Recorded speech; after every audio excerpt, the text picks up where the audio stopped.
Cool. Okay, good evening, everyone, and welcome to our regular council meeting of Monday, February the 27th. I do wish to begin by acknowledging that we are meeting on the territories of the Sauk Nation. That's where all municipal business is conducted, here today with gratitude.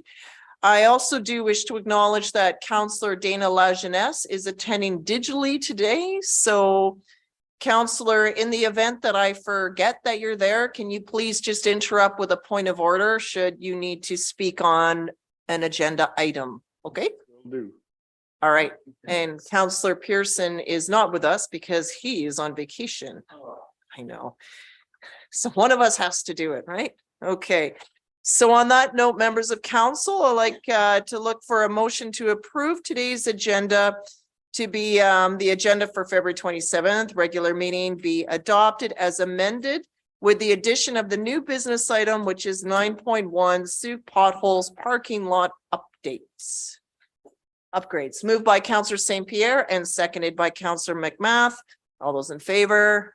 That's unanimous. Thank you.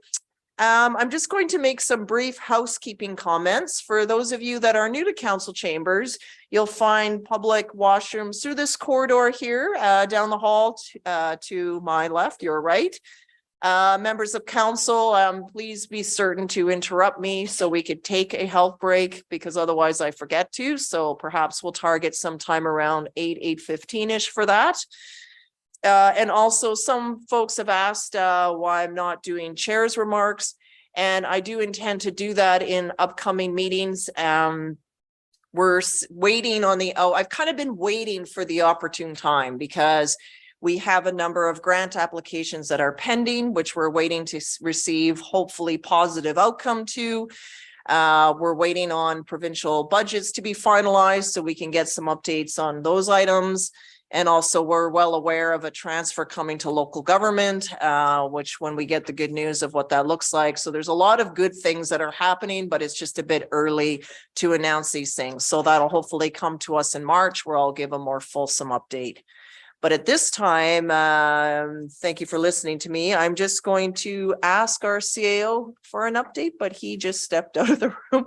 So perhaps we will just pause and see if Mr. Schaefer has a report to present back to us. And here he is now. Welcome, Mr. Schaefer, just in time. We are on number 4, report of the Chief Administrative Officer. So I was just going to look to you. Yes.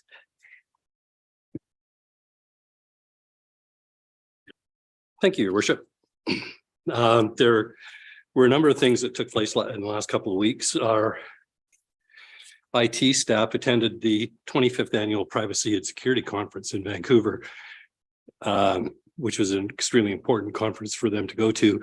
A number of speakers from around the world, I'm sorry, I'm catching my breath on the fly here, talking about issues like artificial intelligence, the operation, Internet of Things, and something called zero trust access, which is something that a term I'm not familiar with, but that's where your systems don't trust anyone and therefore don't give anybody access to your vital technology. They're working on a number of solutions to try to keep our information secure.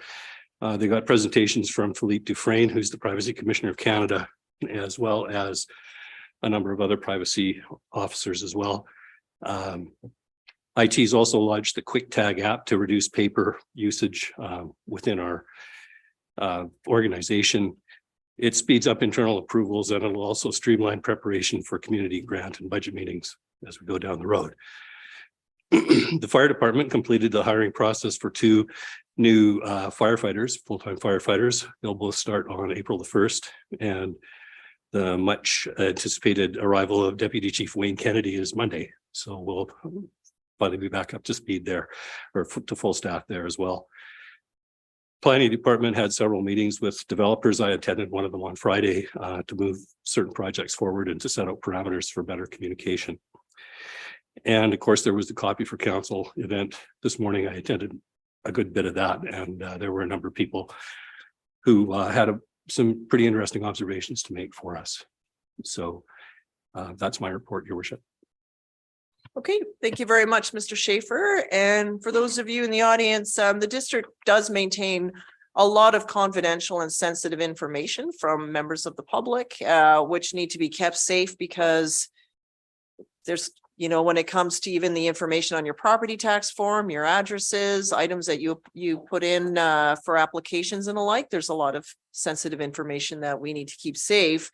And also just the volume of interesting cyber attacks. I personally get hit by all of them all the time, and they're getting, some of them look so real. It's good to have an IT department that can verify if they're actually a trusted person, or if it's just some sort of Trojan horse that I would otherwise enter into the district system. So it happens intensely all the time. Thank you for that update. So number 5 is our public question and comment period. So I'll turn this now over to members of the public that are here with us today. This time is set aside for you. So there's up to 2 minutes. We just need your name. We don't require where, we just like to know if you live in Sooke or which local government you do reside in. And there'll be a timer put on for up to 2 minutes. And it's to speak on solely what's on tonight's agenda. So any sort of public hearing items will have their own time. This is clearly for tonight's agenda specifically. So over to our first speaker, please. Alan Dolan, Sooke. Thanks for this opportunity, everyone. Hello again. I would like to speak strongly in favor of the third motion that's coming over from the committee of the whole, which is the motion actually originally posed by Councillor McMath, which is to on the funding of the climate action coordinator, the hiring and the funding of the climate action coordinator. I think that's really important. I think it's been talked about a lot. It's certainly come up through the climate action committees. And it's been something that's been strongly supported. It doesn't mean that other staff departments wouldn't be still involved in all this. They would, but like one of the members of the public said last time, climate needs a chief. So I think that was a really good point. I would also just like to comment briefly, and I don't know what can happen tonight. I feel like the staff report that was prepared for that meeting, we kind of left some things on the table. And that's notably the climate action plan. And I think the council needs to revisit some kind of a motion for the climate action plan that hopefully maybe puts some bookends on how much money is available for it. Certainly, if there's a climate action coordinator, they can leverage funds through grants and things like that. So, and I think there's a little bit of money after you take the 162,000 and what's left in that slush fund that I can't remember the name of. I think there's a little bit of money to help with the budget of that.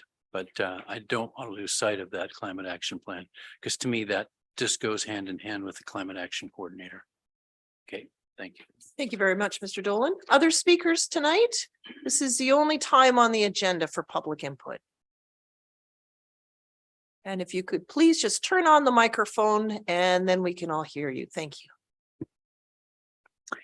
Hi, my name's Laura Ferguson and I live in Sooke. Thank you for this opportunity. I've lived here 29 years and this is the first time I've actually felt compelled to come to a meeting. I have watched on Zoom a few times, so that's a great resource. I appreciate that. And I'm also here to speak to the committee of the whole recommendation that you leverage that 27,000 and get the 135,000 more for the climate action coordinator. My perspective is different than the last speaker. Even if I thought there was a climate emergency, the impact that Sooke has on making any difference is negligible, in my opinion. We're not a big city like Vancouver or Toronto. The most benefit of spending $27,000, our tax dollar money that you're trying to allocate in the best way, would be to improve the traffic problem everyone knows we have. The idling of cars coming into Sooke every night, like starts at 2:30 when Casinos gets out, right? And, or maybe you've already hired those extra firefighters. I'm delighted that that's something that you're pursuing. And police services, those are important things and will make Sooke better for all of us. In my opinion, a better way to make a difference on greenhouse gas emissions would be to put a moratorium on any new development in Sooke until the transportation issue can be solved. I cringe every time I drive by those 2 new apartment buildings on Sooke Road, and I wonder, how are all those cars going to access the highway? how is this going to make it better for me? And I don't even commute every day. So I say thank you that I don't have to commute every day. So I feel bad for people that are stuck in that every day. And that's just one development. And so as we add more homes and people into Souk, there's more cars. And that's the real problem that's contributing to greenhouse gas emissions, in my opinion. Any funding of a new staff position, I feel is just window dressing to make it look like the district is doing something substantial. And I also worry about the implementation of the propane natural gas wood stove thing that was in the plan. I don't understand how that is a good thing. You know, we have regular power outages, and if I am dependent on electricity to heat my home, I'm out of time, right? And just in event of a real emergency, when we can't leave Souk because there's only one road and everything's on electric, and I can't have any other heating source, that just doesn't seem to be a good thing. So thank you, and sorry I went over. Thank you for being with us today. Other speakers today?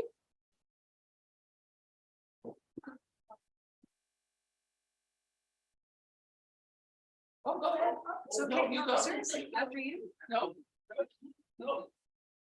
I'm checking out now. That's okay. Hi, Susan Belford. I live in Sassinos. I'm so glad that climate issues are not really a matter of opinion anymore.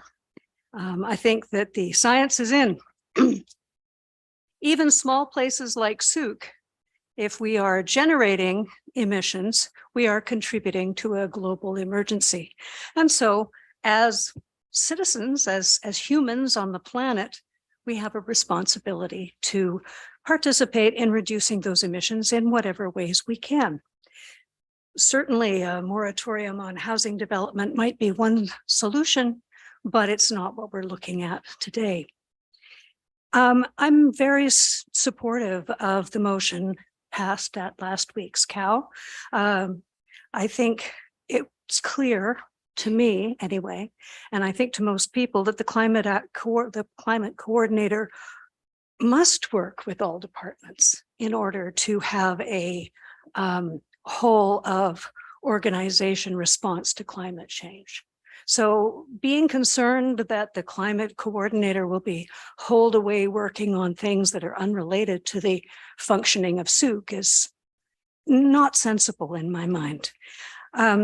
The funds acquired from BC can pay to for the implementation of the actions that were identified by the CAP and in the report last week, as well as paying a partial salary, like 10 months of $100,000 salary.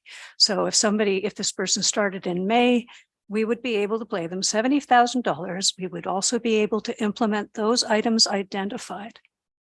Now, we wouldn't have some of the extra funds that we would have given the other suggestion, but I think that it's most important that, as Alan said earlier, climate has a chief.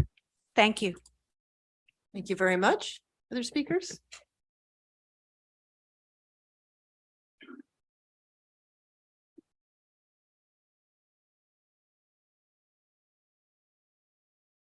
I'm Debbie. I live in Souk. Can I have your full name, please? Oh, Debbie McPhee. Thank you. You're welcome. I'm just curious to know exactly what the role of this climate change coordinator will be, and what happens if there's non-compliance. Do we know what, like, if people can't afford to retrofit their homes and to get rid of things that we already have in place? Is there something that's going to, like, what happens when people can't afford to do what's required? So I don't feel I don't have that answered for you. The climate action plan is it's a plan to help us meet our targets by 2030. It's meant to be a living plan with what's new and emerging and what comes from us or to us from the province and the federal government. But part of this here is a recommendation from the committee of the whole. So that'll be another discussion that council will have shortly after this, pretty soon here. Right. But it's meant to bring people along and not to be punitive is my brief understanding there. Well, that's good. Yes, I bought a new home. I'm just new to Souk about 2.5 years ago. And so it was a brand new build. And it was required that I have 4 gas appliances in my house as part of the building development. And I don't know, does that, do you work hand in hand with Souk bylaw and Souk codes because this should have been addressed if with the new build to get it up to code, to get it up to where it needs to be, because apparently this was kind of in the works since 2008. Somebody agreed to the climate change. So, and then it kind of was, so I was going back in the paperwork and it started in 2008 and my house got built in 3 years ago, whatever that is. And it doesn't meet the requirements of what moving forward. but I think that would be the case of many homes in Souk. So in terms of the funding, there was a climate declaration by the province that was done in 2008, and local governments signed on as signatories to that, to which we started to receive some of which is, I call it the CAREB funding, but now I don't remember exactly what the acronym actually means, but it was a small amount that was provided to us. Local governments felt that, you know, I think it was around $1,800 per annum is insufficient and not adequate. So the current government has since increased that for local governments specifically. The climate action plan went through a robust, extensive committee work, and it's basically now a plan that is with us here today. But things change. For example, the landfill is partnering the CRD with Fortis to put renewable landfill to capture energy from the landfill to feed into the Fortis pipeline. So it won't be just natural gas, but rather a renewable source of energy. So that's an example of something that's coming along. But are we now going to run around and inspect homes? No, but any house that is built would have the approval of our building officials before they sign off and give occupancy. So in terms of meeting provincial code, we do have inspectors that do that type of work. Right. So in But terms of your home specifically, I don't know, but I do have a natural gas stove, or not stove, fireplace in my home, which is still allowable under law. Mhm. And would be for the foreseeable future. And that's not part of the 2030? Well, part of it is to shift away to more renewable forms of energy is part of our plan. So how do we do that is what this plan is meant to be, is working. There's some that are early adopters that are net zero and probably in the negative now. And there's others that, how do we mobilize and bring more people along in a way that they can do, right? And recognizing that for some, the reach is just too far, and that's okay too. Everyone has a place here. Okay.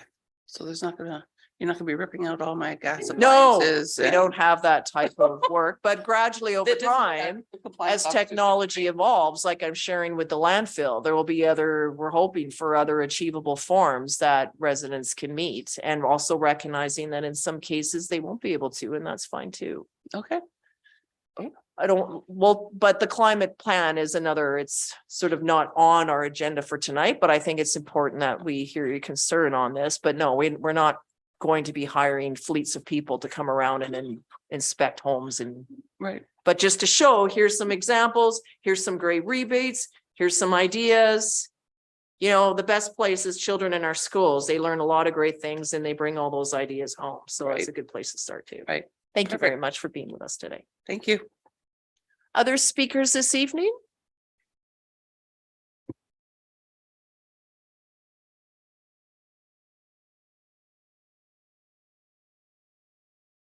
Hello, my name is Christiana St. Pierre and I'm pleased to be a resident of Souk. I was looking at today's agenda and somebody wrote a piece of correspondence in following my suggestion that they reach out because I'd had a conversation with them. I'd run into them in a public setting in Souk. We had a conversation and I was really curious to see where that led. But when I looked over the agenda, maybe I'm just having some tech issues and I couldn't find it. I could see the name of the correspondent, like there's a item O on the correspondence list was the person I was speaking with. and I don't see the content of the message that went to district. So I don't know what or who has seen that message or what the follow-up might be. And if people who live in Souk have concerns that they want to bring to council, I wondered what's the process for them to actually engage in a public conversation. And I don't know if that's a question to be answered now or later, but I'm left not clear on how to support community members who come forward and say, I have a concern. How do we take care of this? I'm just another community member and I can usually figure these things out, but I didn't this time. It didn't work out the way I hoped. Okay, no, that's a fair question. So just briefly, the way our procedural bylaw is right now is that we receive correspondence. And then there's a listing that we see here. And then should council members want to discuss it further, then they would put a request in to have the correspondence moved into requiring action type of place where then it would come forward and we would discuss it. There's volumes of correspondence that we receive in an email form, there's service request forms. Once upon a time, there was really minimal email traffic. Everything was just mailed in and we had a council reader file where things were filed. And even at that time, we received the reader file and councillors one by one would sit and read through this binder of material that would be updated. Due to the volume and how correspondence arrives, it's almost overwhelming some date and time. So items that relate to a particular report coming forward sort of captured those pieces.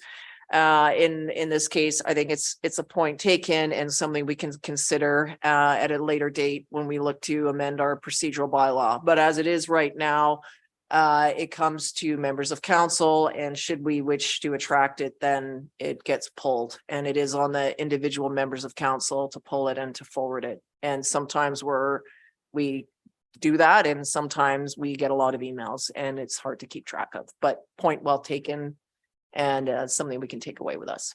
Thank you. I appreciate the explanation, what the procedure would be. Do you have any suggestions before I step back on how folks can bring their concerns to a public conversation? The other opportunity would be apply to be a delegation. So you would send in a delegation request form to our corporate officer. It would put a 5-minute time period at the start of the agenda. And that's where members of the public could address council. We usually have a couple of them. And then council can hear that and then decide to either do a motion arising or to request a staff report or this and that, because every action has a reaction, right? So everything council wants to do has a reaction in terms of the staff capacity and where it fits in. So it's setting our priorities together and then recognizing the capacity to do that. So that is another option available where you could address council in that way too. Thank you very much. Okay, thank you for being with us tonight. Other speakers, welcome and thank you. Thank you. My name is David Murner. This is the first time I've had a chance to speak, so thank you for hearing me. I'm speaking out also in favor of the decision that was made last week by the Committee of the Whole by a 4-1 margin. I thought it was an excellent discussion, and the submissions from people in the audience, I think, were excellent. A couple of points that I think were really key that maybe weren't made last week was that the climate coordinator position, the person who fills that position will be able to help mobilize the community. And there's been a lot of work by the community in helping to create the plan. Many of the councillors were directly involved in that work. And with the climate action coordinator, you'll be able to bring in members of the community into taking an active role in seeing the plan through. Secondly, it was clear from the discussion at the Committee of the Whole meeting that there really is no clearly dedicated staff time to this. There was talk of maybe a 0.5 manager of development position. It turns out that that's just not the case. There is no dedicated staff time for the manager of development. It'd be interesting to hear in the discussion today about how is the staff really going to dedicate concentrated attention on a position that could be very valuable in one other way, which is going out and getting in grants. We know the provincial government is really investing seriously in grants that are designed to reduce carbon emissions in British Columbia and designed to help municipalities really make a difference, including small municipalities like Sooke, which could make a real difference given our volunteers, given the excellent plan. So my suggestion is that that investment will actually pay off, that we will get a better return from the new grants that'll be in the budget tomorrow and that have been in past budgets as well. So those are the reasons I suggest that we really should support this position. It'll pay for itself and it'll mobilize residents of Sooke like me. Thank you very much. Great. Thank you for your presentation and your time. Are there any other speakers this evening?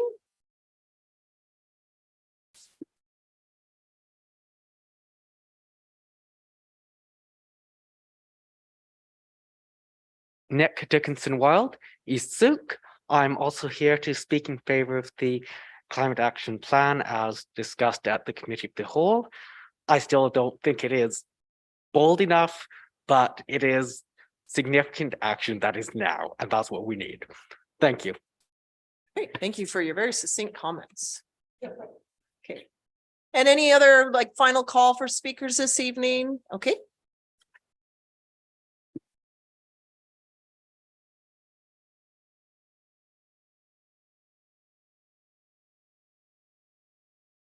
Good evening. I'm Janelle Kent. I live in Sooke, downtown Sooke, actually. I'd like to also speak in favor of a climate action coordinator. What I've learned in sticking close to the climate subject for the last 2 years is that climate and climate change and climate plans and climate action are very confusing to just about everyone. We get the Stantec report, which reports on our greenhouse gas emissions now every 2 years. Accompanying that report is an 81-page document talking about how these emissions are calculated, how these emissions can be moved, and how we are doing as a region on emissions.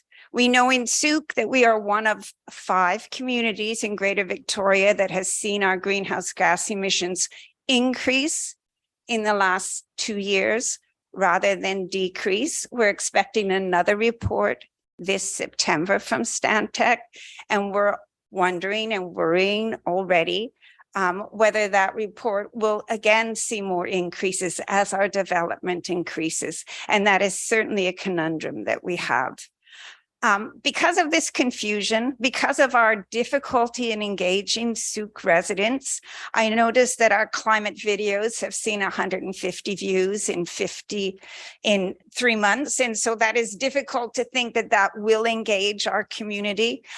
We don't have a local newspaper that focuses solely on community issues. I think that we really need to think about how we are going to get all of these people together, decide whether we're going to incentivize what we're doing or legislate what we're doing, and then continue down the road that is Sooke. And I think that having someone in charge to write grant proposals, to add amendments to grants being proposed by other departments, I think it's important. It's important to everyone. Thank you very much. I think that's all our speakers tonight.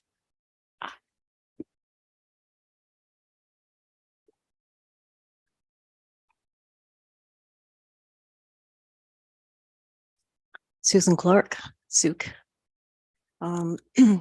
Even though I'm facing the council, I want to recognize the staff as well, because I know that our climate action plan was something that everybody worked on really hard, and also the committees. So I do appreciate that we are now in a very, very good position to accept a climate grant from the provincial government of $135,000, because we know what we want to do with it. We have a plan and it needs to be implemented. And there's different ways of doing it. But I suggest that hiring a climate action coordinator is actually the most prudent way for Sooke to do it.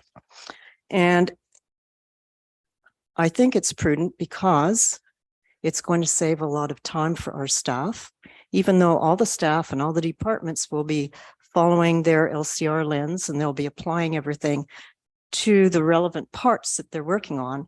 And I think the work that's been going on, especially over the last year with the first climate coordinator, is that everybody got kind of excited about it.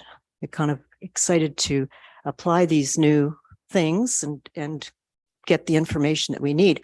However, I don't know how much time is allotted for all of that work and whether it would be a good support to them doing their work to actually have a climate action coordinator. Some of the things that a climate action coordinator would do: creating a baseline of emissions inventory and forecast, set emission reduction targets, to revise and update the climate action plan because it will be a living document. It's not going to stay the same year by year. And if we don't meet our targets, then we're going to have to try harder the next year. We just accept that that's the situation. Nothing is cast in stone. They'd be implementing the plan, of course, and monitoring the progress, reporting the results, reporting regularly to council on the progress, as well as finding funds for specific projects as the funds become available. We don't know what they're going to be, but we think over the next few years that there's going to be quite a few funds available. And that's going to be a large part of the job that a climate coordinator would do. Thank you, And- Ms. Clark. Oh, am I over my 2 minutes? Yes, you're over two. Just giving everyone the same little grace period there. Okay, Thank I'm you. sorry, I didn't set my 2-minute timer, but thank you very much. Thank you. Okay, thank you everyone for attending today and for addressing council. So we'll move on to our next item which is the consent agenda. So here you can see there's a suite of items, the correspondence, as well as the committee of the whole recommendations.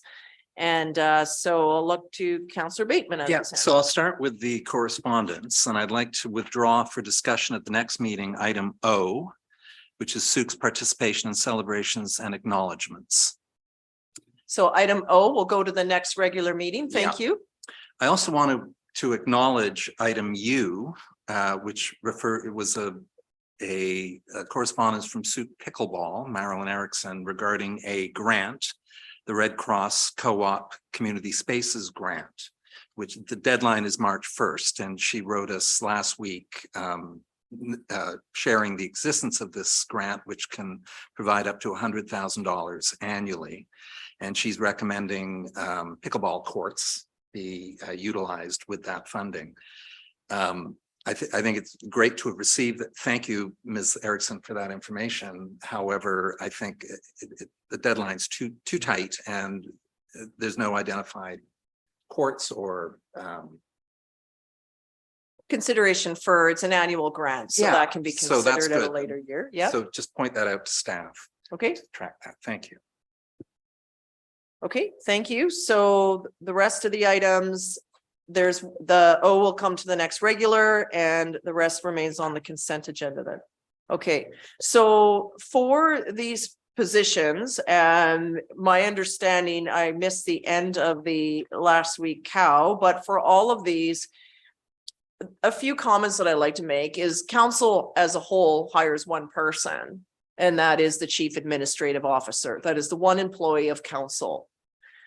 Through that individual, council determines the strategic plan, sets priorities, and then eventually approves a budget.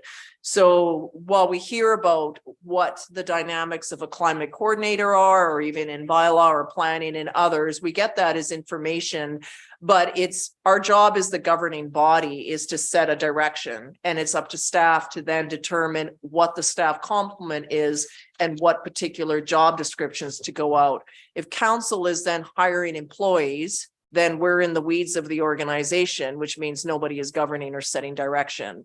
And then you may inadvertently have then staff now doing the role of the elected body because we're in the weeds and nobody is determining where the whole ship is going to go. So for role clarity, we're here to govern and to set a direction, to set priorities.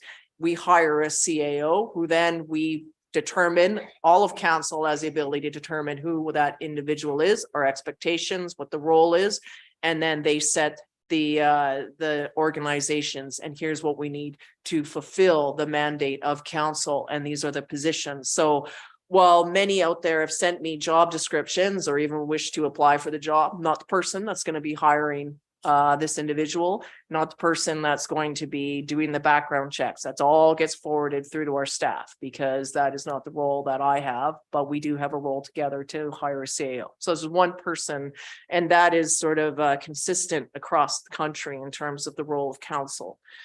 In terms of others, as I understand, all of these here, as was noted by our deputy CAO, is that even to hire new officers, there's a timeline, there's work, there's talking the hiring, what all that staggers out and looks like. So all of these positions, as I understand it, will flow to our budget discussions, and then we can see them all. But if, let's say, council decided, no, we're not hiring anybody, then staff automatically would communicate back to our CMP, communicate back to fire. No, there's no room for this. You're going to have to then figure out what your priorities are and how you're going to achieve them and what you have. That, however, was not the will of council. Council wants to see this through. So all of these items, so in reference to our CAO who gave an update today about 2 firefighters, those are not the 2 firefighters from the committee of the whole discussion. Those are firefighter decisions that were made in last year's budget. So you can see the timing that it takes to start to onboard and capacity and train. It's the same with our CMP.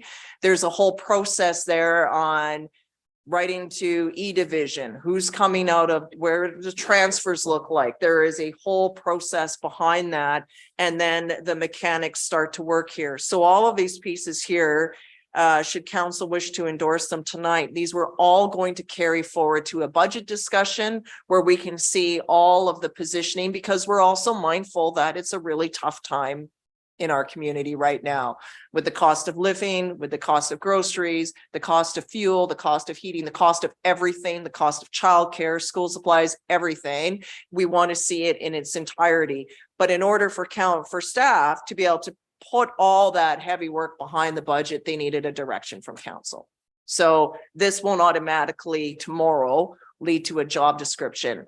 And for those of you that are putting together the job description, they're really not, it's not the role of council to hire these particular positions.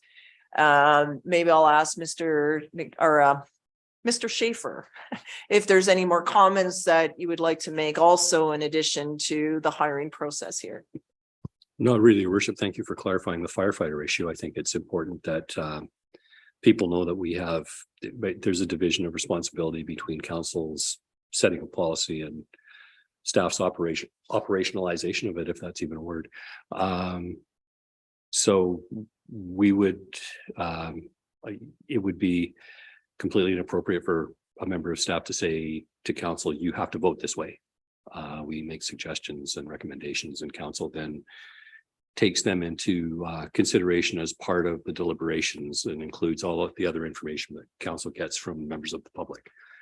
So certainly we listen to what council wants and we take policy direction, and then we do our best to come up with the most efficient and cost-effective way of making sure that council's directions are followed. Thank you. Okay, so Councillor Bateman, then I see St. Pierre. Ms. Temple, do you mind just turning off that microphone for me? Because it'll just pick up some background noise. Yeah, so I was going to request that we pull the 3 items from the consent agenda from the committee of the whole recommendations. Okay. I didn't quite, but you've now brought that forward, so. But I haven't pulled them off, and so you can do that. Anyone can just pull something off, and then we'll just deal with the remainder of the consent agenda. Yeah. Okay.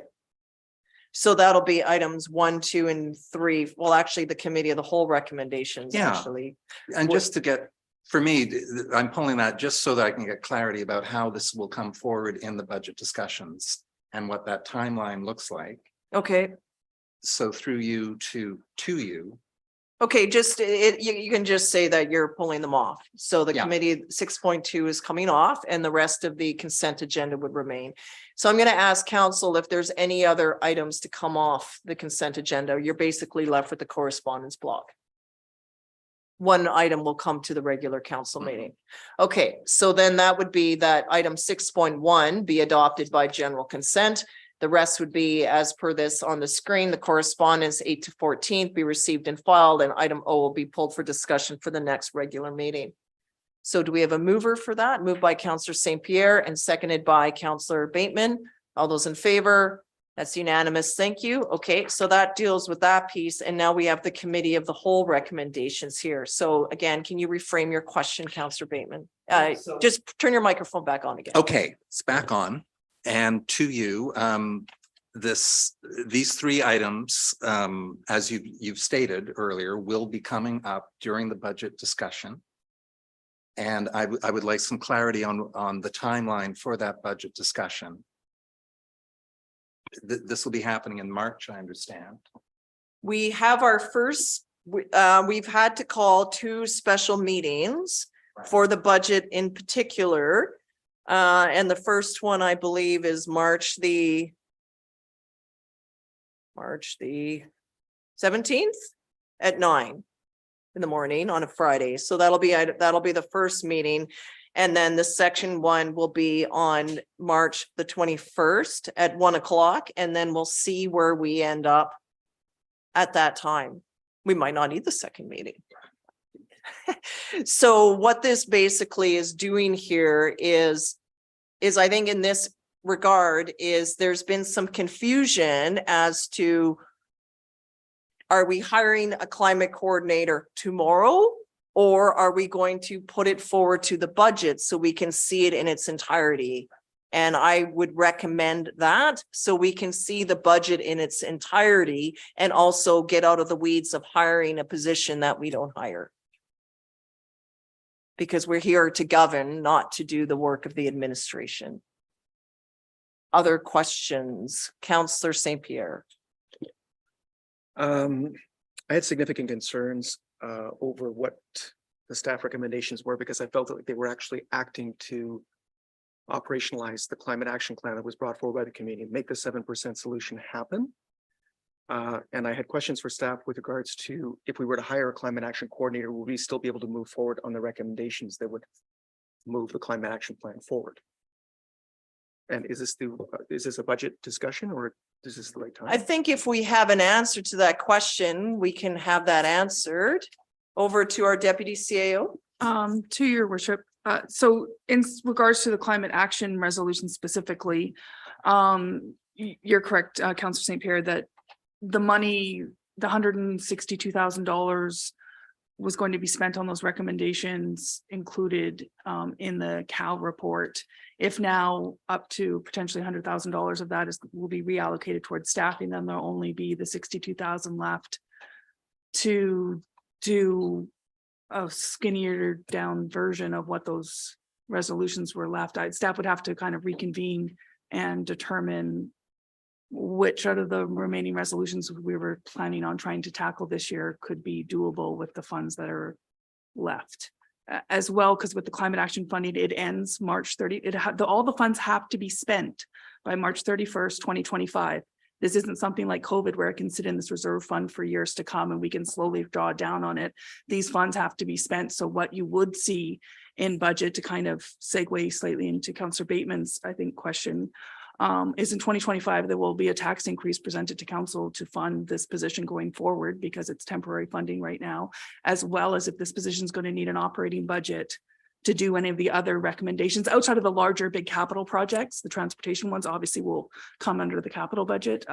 There would be an ask for an undetermined at this stage budget for those as well, initiatives as well, starting in 2025. Thank you. So just to confirm, we will be trading moving forward on the climate action plan for a climate action coordinator. No?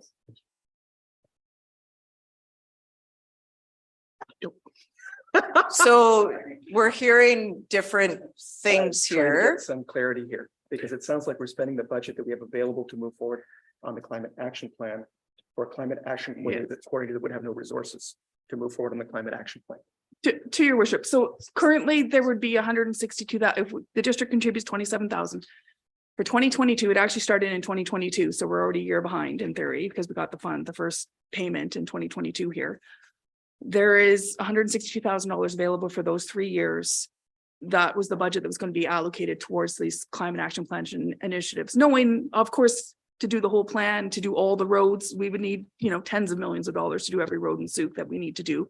But the 162,000 was kind of the lower ticket items, the grant program, the heating pump rebates. Eventually, hopefully, we're going to try and roll out under that program. So now, that funding in the short term was reallocated to staffing. Then it wouldn't be available to do those initiatives unless council's approved a tax increase specific to climate action. Thank you.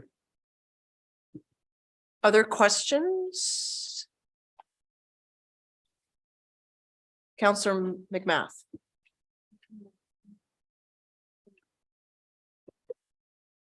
The reality is we've not done anything for an extended period of time, even since we started last term. And so staff, we just had, we're short-staffed now.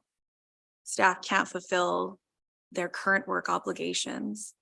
And so bigger picture, like was mentioned earlier, this would not be a direct tax increase hit to the community of Souk for 2 years. So we have time to either capture that in new market growth, which we've discussed as well. And so to actually start actioning these items with a full focus, that is not something that we can, that's not achievable off the side of a desk. And like was mentioned before, it's not that all of the work that the staff has done so far is going to be tossed to the side. It's that there's actually going to be someone there that can dedicate the time to seeing those succeed, and then bring back pieces where if we do compensation for you going above what the step code is currently, you would get a rebate. Is that something fiscally Souk can do when 100 grand is the equivalent of a 1% tax increase? Maybe not. So getting measurables as well as the other piece that we're missing. And that person can also dedicate the time to getting further grants. And we're seeing a bunch of money come down for those exact reasons. So we won't necessarily be just left with 60 grand. And I think that position, like was mentioned before, will pay for itself. So I'm in agreement with moving those pieces forward that Councilor Bateman was mentioning, but what is up for discussion for us later at that budget meeting is what the benefits, the pros and cons are of doing it one way or the other. Okay, I'll go to Mr. Schaefer and then back to Councillor St. Pierre. And certainly, Your Worship, it isn't our intention to have council make that decision in a vacuum. We bring forth our report to say, here are the things we've done, here are the things that we're going to do, and lay them out specifically so that council can be aware of the actions that have been taken, the actions that are planned, and how much those particular actions will cost within the scope of what we're trying to do with the plan that was put forward at the council, at the committee of the whole meeting, or potentially with the community climate action coordinator. So there could very well be options laid out in that report so that you would have something to, some other factual information for you to base a decision on, not simply the numbers, but the scope of the activities. Does that make sense? Okay, I'll go to Councillor St. Pierre, then to Councillor Beddoes. I'd like to just pull something from the report. Further, the 2030 plan acknowledged the need for partnerships and collaboration with the community. Community-based human resources are integral to the success of the 2030 plan. I believe that's actually one of the most critical, important pieces of the plan. It is absolutely vital that we mobilize the community as a whole, because quite frankly, a climate action coordinator can do things within the district and work with staff. But what we really need to mobilize is the community, because the district is a small group and a fairly small organization, despite what it may look like. The community at large is huge and has an immense amount of ability to make change happen. Money needs to be available to actually mobilize the community. Many of our groups are amazing, but they've taken a serious beating, especially during COVID, with volunteers dropping off the map and so on and so forth.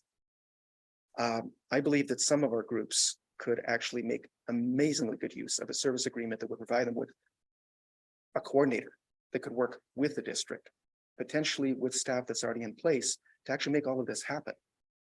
But not if the money's not there and not if we put it elsewhere. I think we need a really good discussion on how we want to make the climate action plan happen. So I'm really interested in seeing within the budget considerations, are there community groups that could actually activate parts of the climate action plan better than staff could do? Can we actually put money into the community to really make things happen? Because right now, we're desperate to make things happen. And I don't think this is necessarily exactly the right path. Okay, thank you, Councillor Beddoes. Yeah, a question through you to staff. If this goes to the budget, when we talk about the budget in next month, actually, or will we have a job description for the climate action coordinator? Will we have a proposed budget for that climate action coordinator? The way I see it right now, and I understand things can change, we'll have a climate action coordinator that has a budget of what's left over after the salary considerations. So we're paying somebody 80,000, I don't know, 70, 80, I have no idea. I will find out from staff, say 70,000, just be conservative, with a $60,000 budget. So I would need to know from the budget process is what allocations we would need. But before you do that, we need a job description of what this climate action coordinator will do. And I am not clear right now. And I heard people today speak, even the ones that are for this climate action coordinator, not really understanding, fleshing it out what that person is to do. So I guess my question is, will we have those two things? Your worship, again,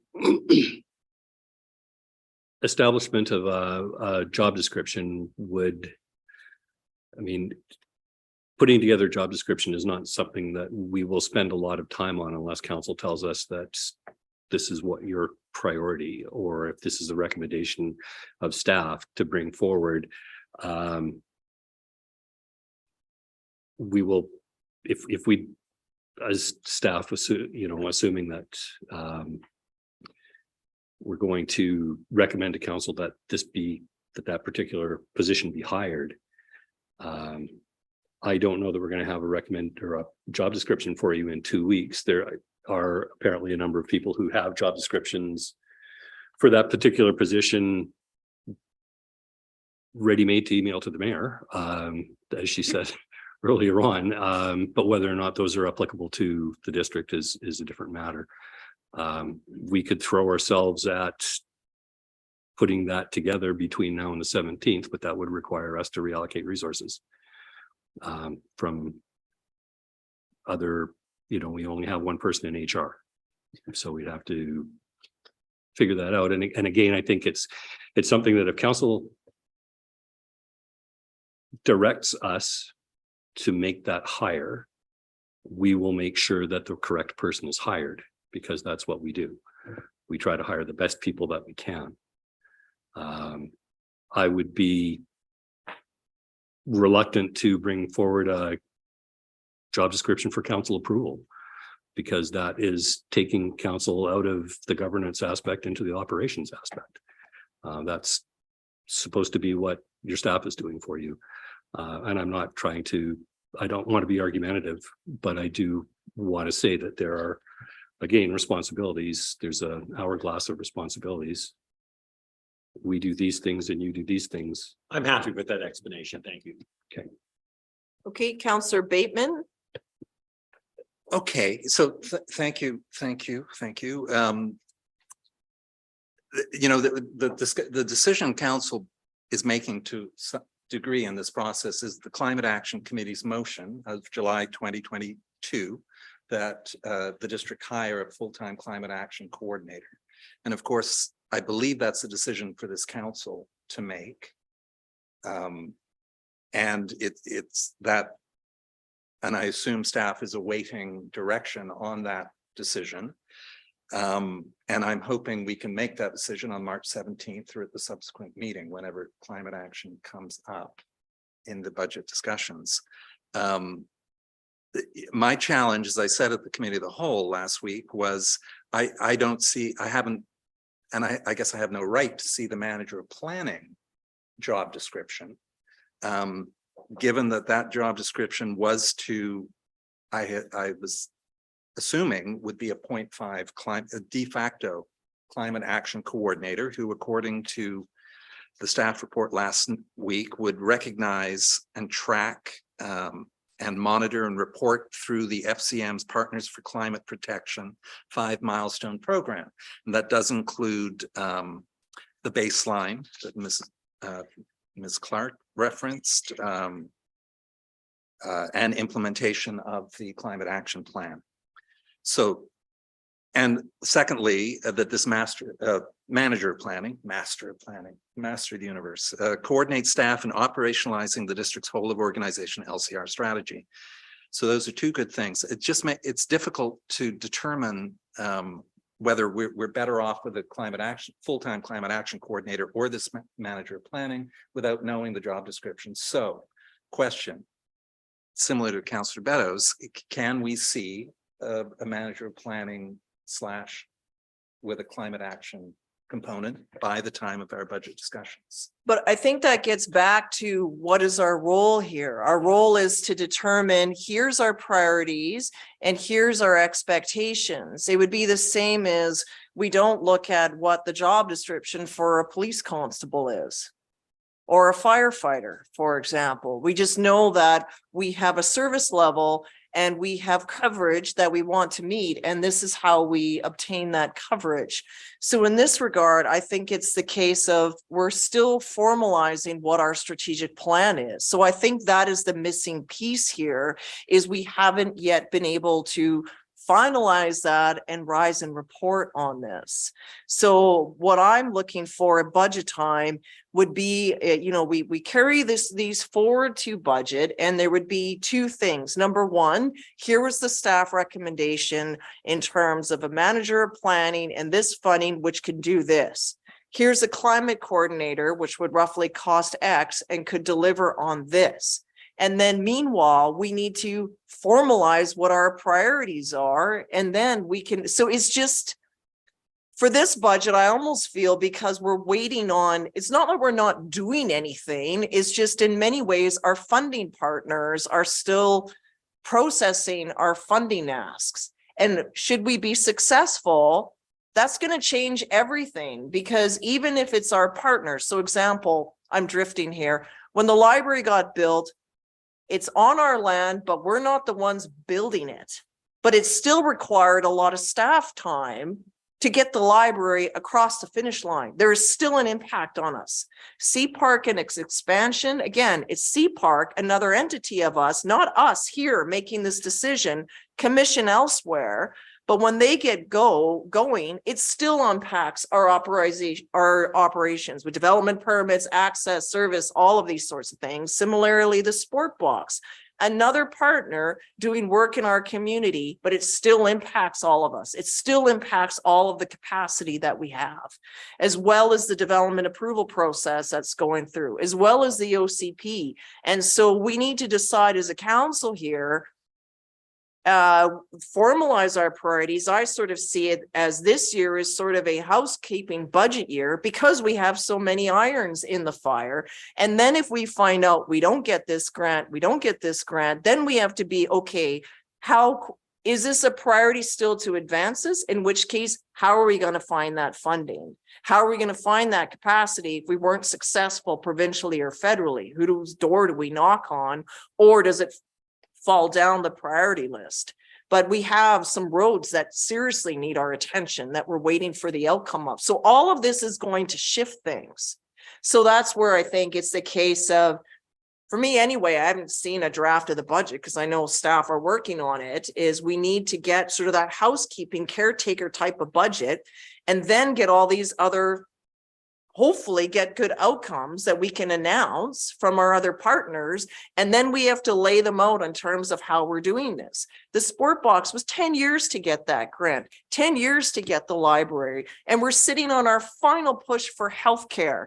Our other partner with Searchin wants to do the seniors drop-in center and the other elders complex of what we desperately need. The Sport Box needs to be finished. We have Charters Road that is sitting in the state of incomplete right now. We have emergency fire egress that we need to do. That's a lot of work in and itself, should we be successful, will be digging up and hopefully turning over the whole potholes parking lot at this, which means communication, because now suddenly people are not going to be able to park where they normally park while that work is being done. So there's just all of this stuff. It's just, I know we want to get on, and we have an official community plan that we need to finish, and we need to bring forward and finalize and formalize and do. So if we start now diverting over here, all of these things are still going to languish and sit. And then when we realize, well, what is going on in the world of planning? It's still awkwardly upside down. So to start going into, we need the job description. Well, we might as well get them for every department, but it's not our bailiwick to be sitting there doing that. It's like going downstairs and looking at the office supply order. Like, it'll drive me nuts. You just trust that we have good purchasing power and procedures in place to make sure that we're getting the right office supplies for this organization. So really our job is to focus on the strategic plan, to focus on the expectations, and then see how we can get the majority of it done in a way that's meaningful and affordable for our residents. So I don't think it's reasonable to ask for a job description to be turned around in 2 weeks. I think it's the case of getting a report to be like, okay, staff found a way to do it this way, because they're likely all have departments that are asking for more resources. We're looking at the leadership team that is dealing with all the requests from all of their organizations and finding ways to make it attainable. And then so hearing, okay, here's how we can actually initiate X, or we can do it this way. Which way do you really want to do this? So I think that's the question that we need to have answered at budget time. But to start pulling job descriptions, I think that's where it's then, okay, we really want, okay, let's say we decide, fine, the only way we can do this, we really need that climate person. What is our expectations together? Because I guarantee if you asked us all separately, we would all have a different answer in terms of what that is. So your job description is going to look entirely different than mine versus the other counselors and Counselor Pearson, who's not here. We're all going to come up with something entirely different. It's not our place. We need to look at what is our expectations here. And how then is the best person? Maybe it's just another person that needs to communicate out. I don't know. But that's where I think it's those two pieces. We have to stay in the role of priority setting and deliverables and not be dealing with job descriptions. We have one person to hire, and that's our CAO. We could, eventually, or whatever. Counselor St. Pierre, you had your hand up. I just wanted to make probably a final comment, because I have concerns that it might be burnt in effigy tonight and potentially contribute to greenhouse gas emissions. I wanted to be clear about my thoughts on the climate action coordinator and the role in the community. I don't know, I really would like staff to have a chance, because in the past, they've done a great job in coming forward with an option to actually have us get a community economic development person that was a fantastic climate action coordinator as well. I would like staff to have the latitude to provide us with options, because they've generally been amazing at doing that. I'd also like to commend staff on the work that was done in this report, because what they've done is they've taken what really amounts to a very small amount of resources and made it possible to move forward with 8 recommendations from the climate action plan with plans for the future, not 8 recommendations to move forward a year from now or 2 years, but right away. And we take action on climate right away. So I commend staff on doing that work. I really do think that it's not about having a chief. I think it's about having many, many chiefs. I think everyone has to take responsibility. I think expecting the district or the federal government or the province to do the work, that's not where it's at. It's actually every person's responsibility, and people need to get active in the community. And I feel that very strongly. We're going to lose this one. And we're not going to get back from it unless we can get people in the community working on this. And if we put all our resources towards a chief, then we might be just screwed. So anyway, my thoughts. Counselor McMath, and then Counselor Lajeunesse. I'll turn to you after McMath in case you had comments. Go ahead. So at our previous meeting with the staff sergeant and fire chief, those 2 people highlight why you do need a chief. And then I would just refer to our previous OCP where we had over 100 action items, and I think maybe 10 were completed. And so I appreciate, oh, sorry, hating, I totally appreciate what you're saying. But as we've seen with the last 4 or 5 years, not having someone champion that cause and motivate the people in the community who are huge assets, like you mentioned, I think it's been a bit of a disservice to us. So I concur with what Mayor Tate is saying, that we don't need the job descriptions. We just need, if you choose X, you're going to see Y. And then fiscally, we need to make responsible choices. Thank you. Councillor Lajeunesse.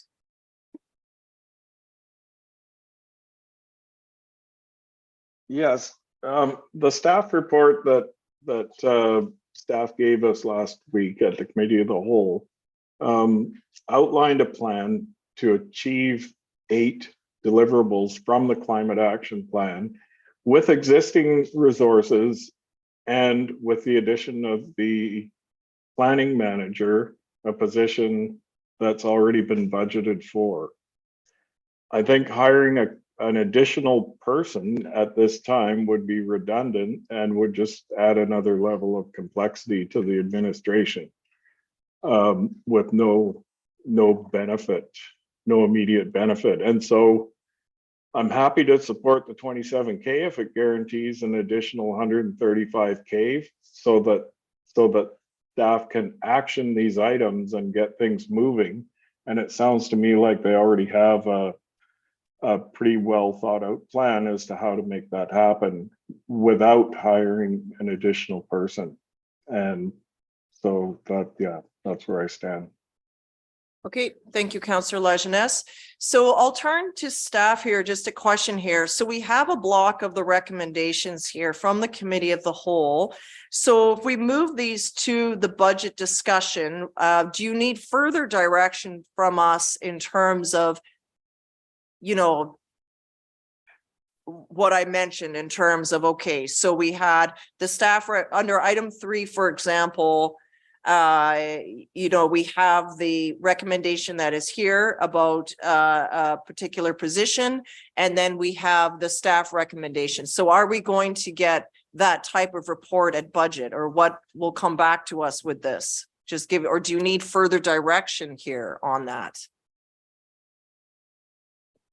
I don't think we need further direction, Your Worship. I think that we just want to be very clear that it said, you know, in the first Committee of the Whole meeting recommendation, it says that council direct staff to approve the inclusion of 2 new officers for the RCMP. This approved the hirings for the fire service, and to hire a climate action coordinator, or if it's our understanding that all those things are going to be forwarded to the budget process for further discussion, then I think that's what the recommendation needs to say, that these 4 items be referred to, be approved pending further discussion during budgets.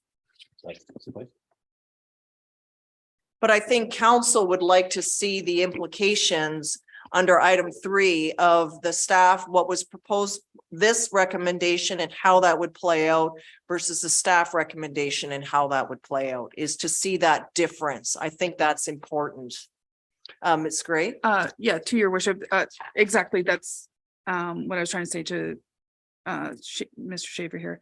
The RCMP and the fire resolutions are very clear to include the staffing in the budget, and that's what will be included. And a summary will be provided at the March 17th meeting of how those positions are funded in the out years. The climate action resolution specifically says to use that funding for a climate action coordinator. So unless that resolution is changed at this meeting, that's what the information will be presented to council, is how a climate action coordinator can be funded. We won't be presenting option B, or which was the original option presented to council, was to use the funding towards the recommendations at the COW. Instead, that has turned now to, we've been asked to use that funding towards the climate action coordinators. So okay, it would maybe just have to be altered slightly, because that's pretty specific that we would have to use that funding towards the position, and that would be the bulk of the funding. So there would be very minimal other recommendations brought forward to council to use the remaining $60,000 on.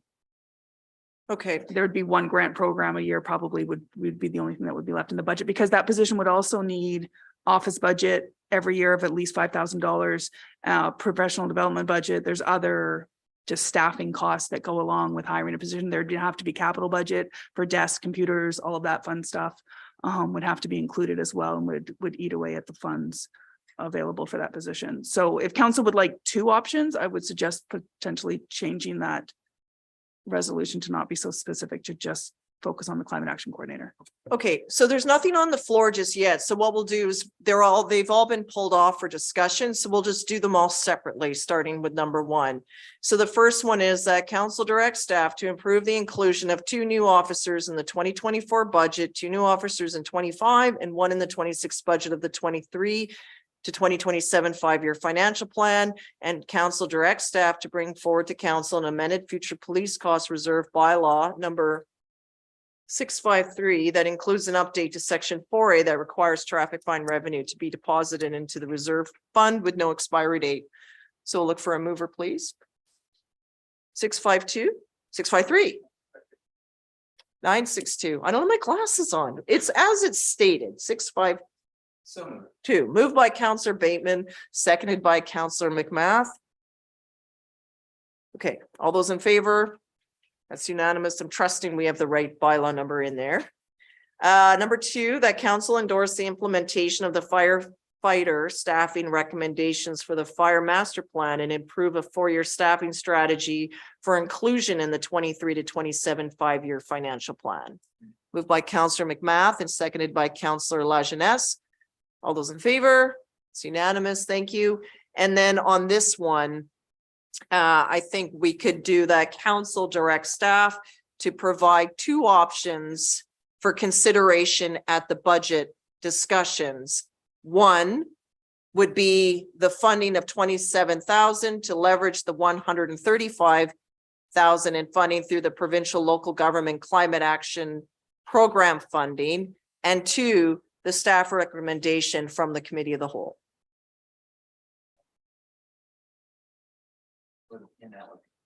I know, but I don't have it in front of me. Someone work with me on this one. Sure. So Ms. Temple has, are you reading that on screen right now? Well, I'm trying to read something. Oh, okay. So she's got us down to provide 2 options for consideration at budget discussions. 1, the staff recommendation. Okay. And 2, the implications of the hiring of a climate action coordinator. Wow. No? Okay.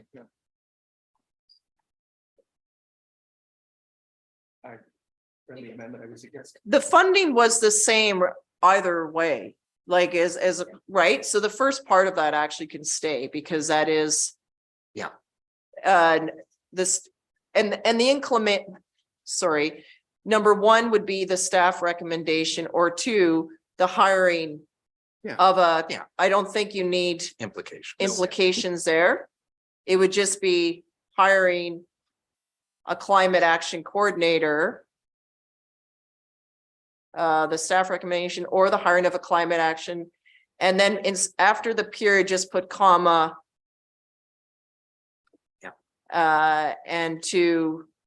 And then at the end, sorry, Ms. Temple, after that, just change that to a comma and to report on the implications of both options. Yeah.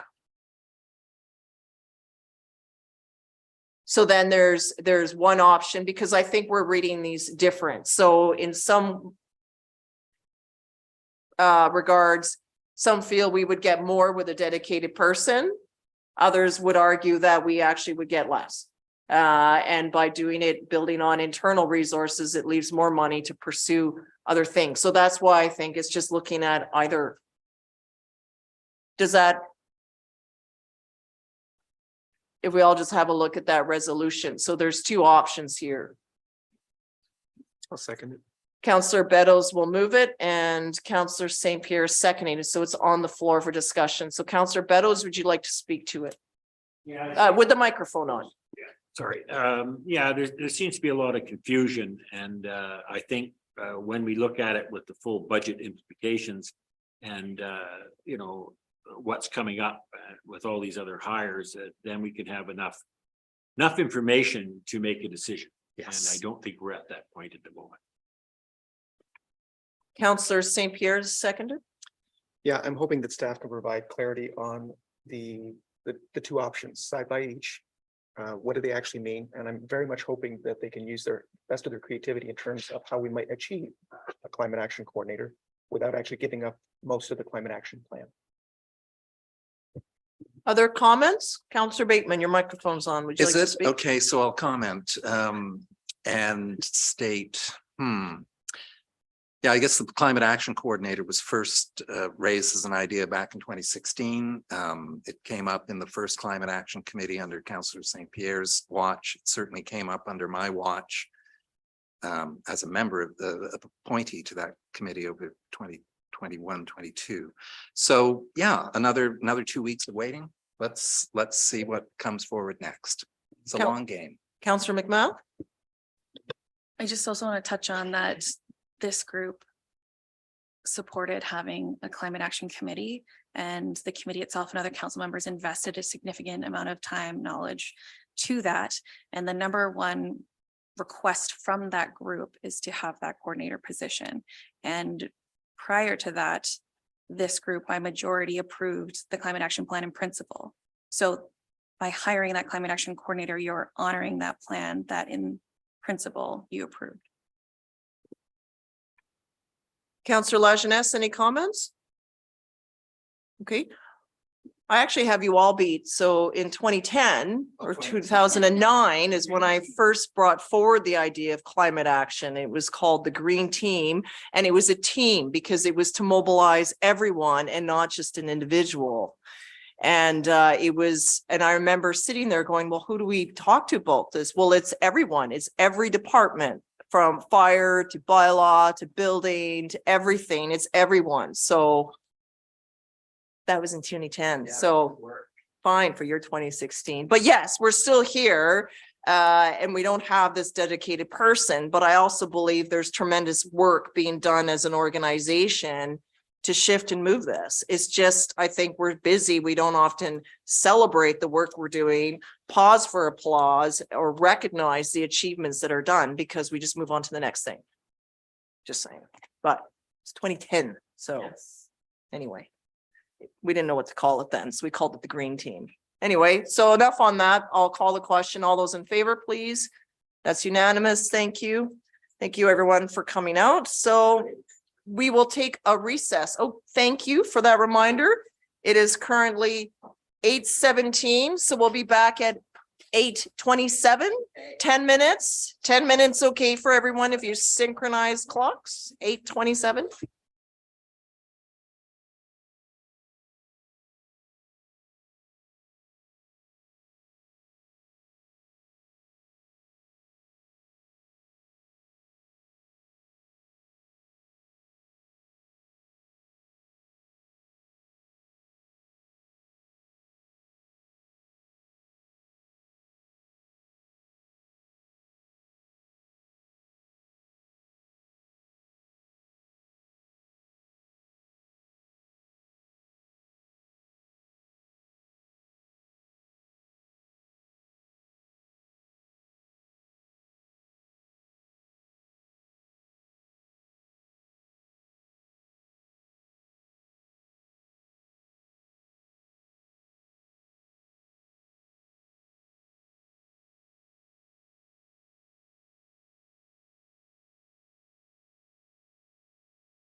Okay, we're going to get back, but I'm just gonna wait for our corporate officer and our CEO to return.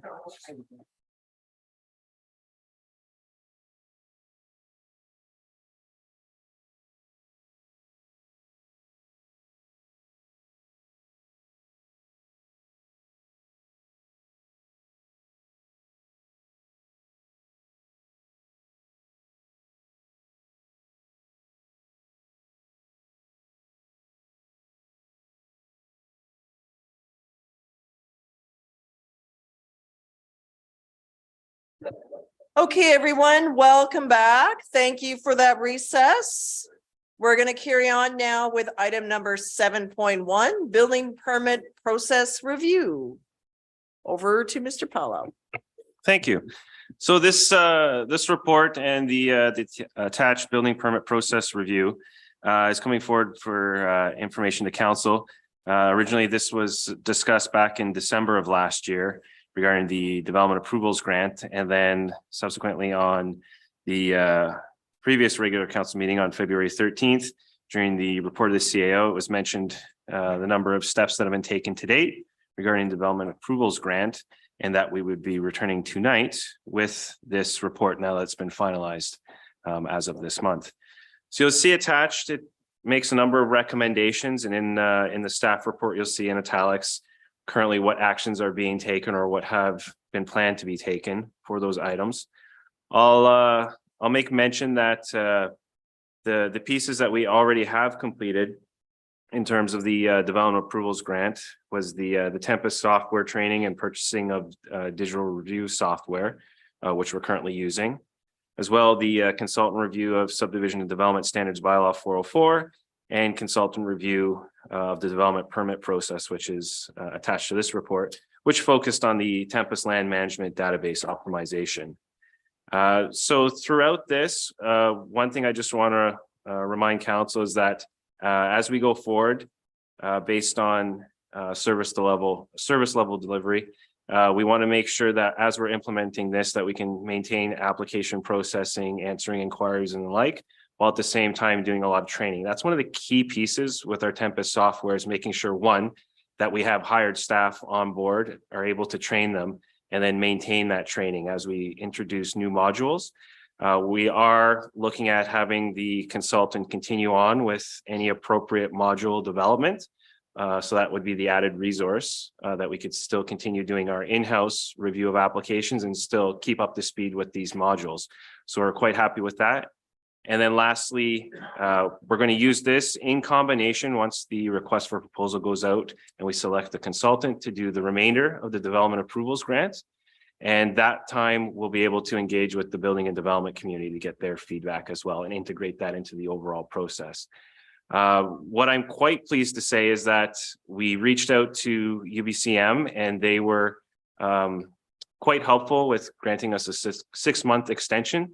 So now, rather than August of this year being the deadline, we have until March of 2024 to complete that. So we're quite confident that we can make it within that timeline. And again, for any unforeseen circumstances, we can return back to them again and discuss it, but we certainly don't want to be planning for that. We want to get it done now within this new extended March 2024 deadline.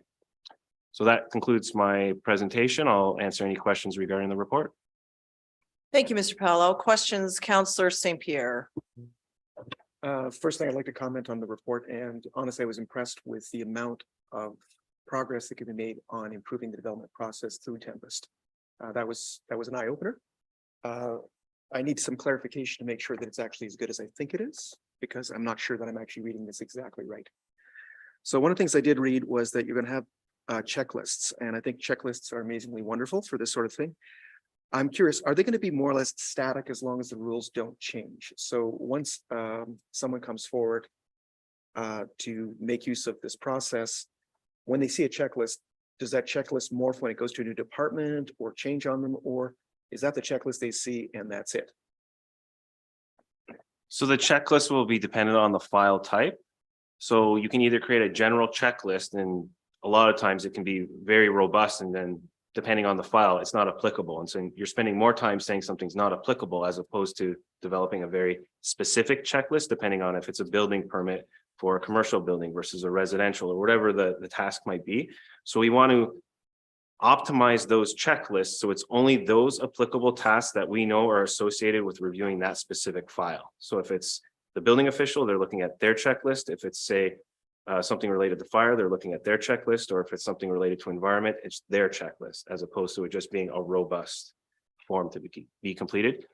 The checklist and the associated tasks were something that, for lack of better words, we may have been using in a reversed format, which actually made it a little bit lengthier of a process. So we're going to work with the consultant to kind of unwind those and perhaps put it to the more recommended portion, where one is a task with associated checklists, as trying to, instead of building all the checklists first and having tasks behind those. So task is required, a checklist will be built out of that. We kind of had it the reverse. So you had all these checklists, but the task behind that might not have been necessary. So we're just switching them around, for lack of better words. Wonderful news. I also understood that staff, I'm quoting from the report, staff will simplify or remove certain checklists depending on file type, and that's what you just alluded to. Mhm. So I think if I understand correctly, that means that if someone's just doing, I think as Councillor Beddoes has mentioned, moving a door over 10 feet, they're not going to have to go through the same thing as a major subdivision or even building at a house, or, you know, there's going to be streamlined checklists for different types of applications so that people are dealing only when they need to. Is that? That's correct. Depending on the type of file, certain departments might not be involved in reviewing that file because it's not necessary. There isn't either legislation or other bylaws that we have locally that would be applicable to that fire type. So that would, in a sense, remove that reviewing department off the list and could save us a week or however much time might have been associated with that department opening up the file, doing the review and saying no concerns. Wonderful. My final question is actually around what process is going to be used to simplify the checklists. I know that it's not staff's job to take on risk for the district. And generally because of that, staff is very careful about protecting the district from any risks. But in certain cases, with regards to development permits, it might be appropriate for the district to take on a certain amount of risk. Is there anything that is needed from council in terms of actually allowing that sort of thing to happen? So for example, it's actually come up a few times with different files where there is a small legal risk that might occur under very special circumstances. And if council was to move forward, we are actually taking on a certain amount of risk and liability. But the benefits to the community are actually significant. We're not going to do something that's going to cut down a whole bunch of trees that we might want to keep or whatever it might be. Is there anything that would allow or help staff in terms of streamlining and simplifying these checklists where there's a certain reasonable amount of risk that could be taken on, but staff doesn't have the prerogative to do that? I think that would be part of a process that comes later on after the engagement. So first, we're going to hear what is the concern of the public or the applicants in terms of how we're reviewing it and the amount of risk mitigation we're putting forward. And then we could kind of put a comparison of here's what staff is saying in terms of the process. Here's what the development and building community is saying. Council, what direction do you want us to go? That would kind of be the later step of getting that direction. If we could not put together, you know, a sound rationale as to why we're picking one way or the other, that's where, like many instances for departments, seeking direction from council on that matter. Well, thank you very much and really good work. Thank you. Councillor Lajeunesse? Yeah, I'm just wondering if it would make sense or if we could schedule a workshop for council and staff to work through a couple of mock permit proposals so that council can gain a better understanding of the process. Having read the reports, the staff report, as well as the consultant's report, just talking about the software and how it's used and adding modules and this and that.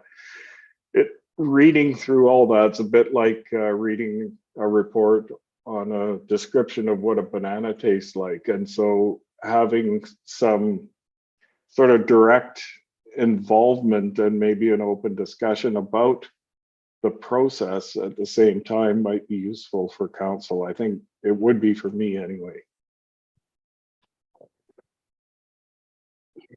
It pleases me to hear that that's a request that possibly council would like to have of staff. I certainly would like to spend as much time as necessary with council to understand the various processes, obviously this one being specific to building.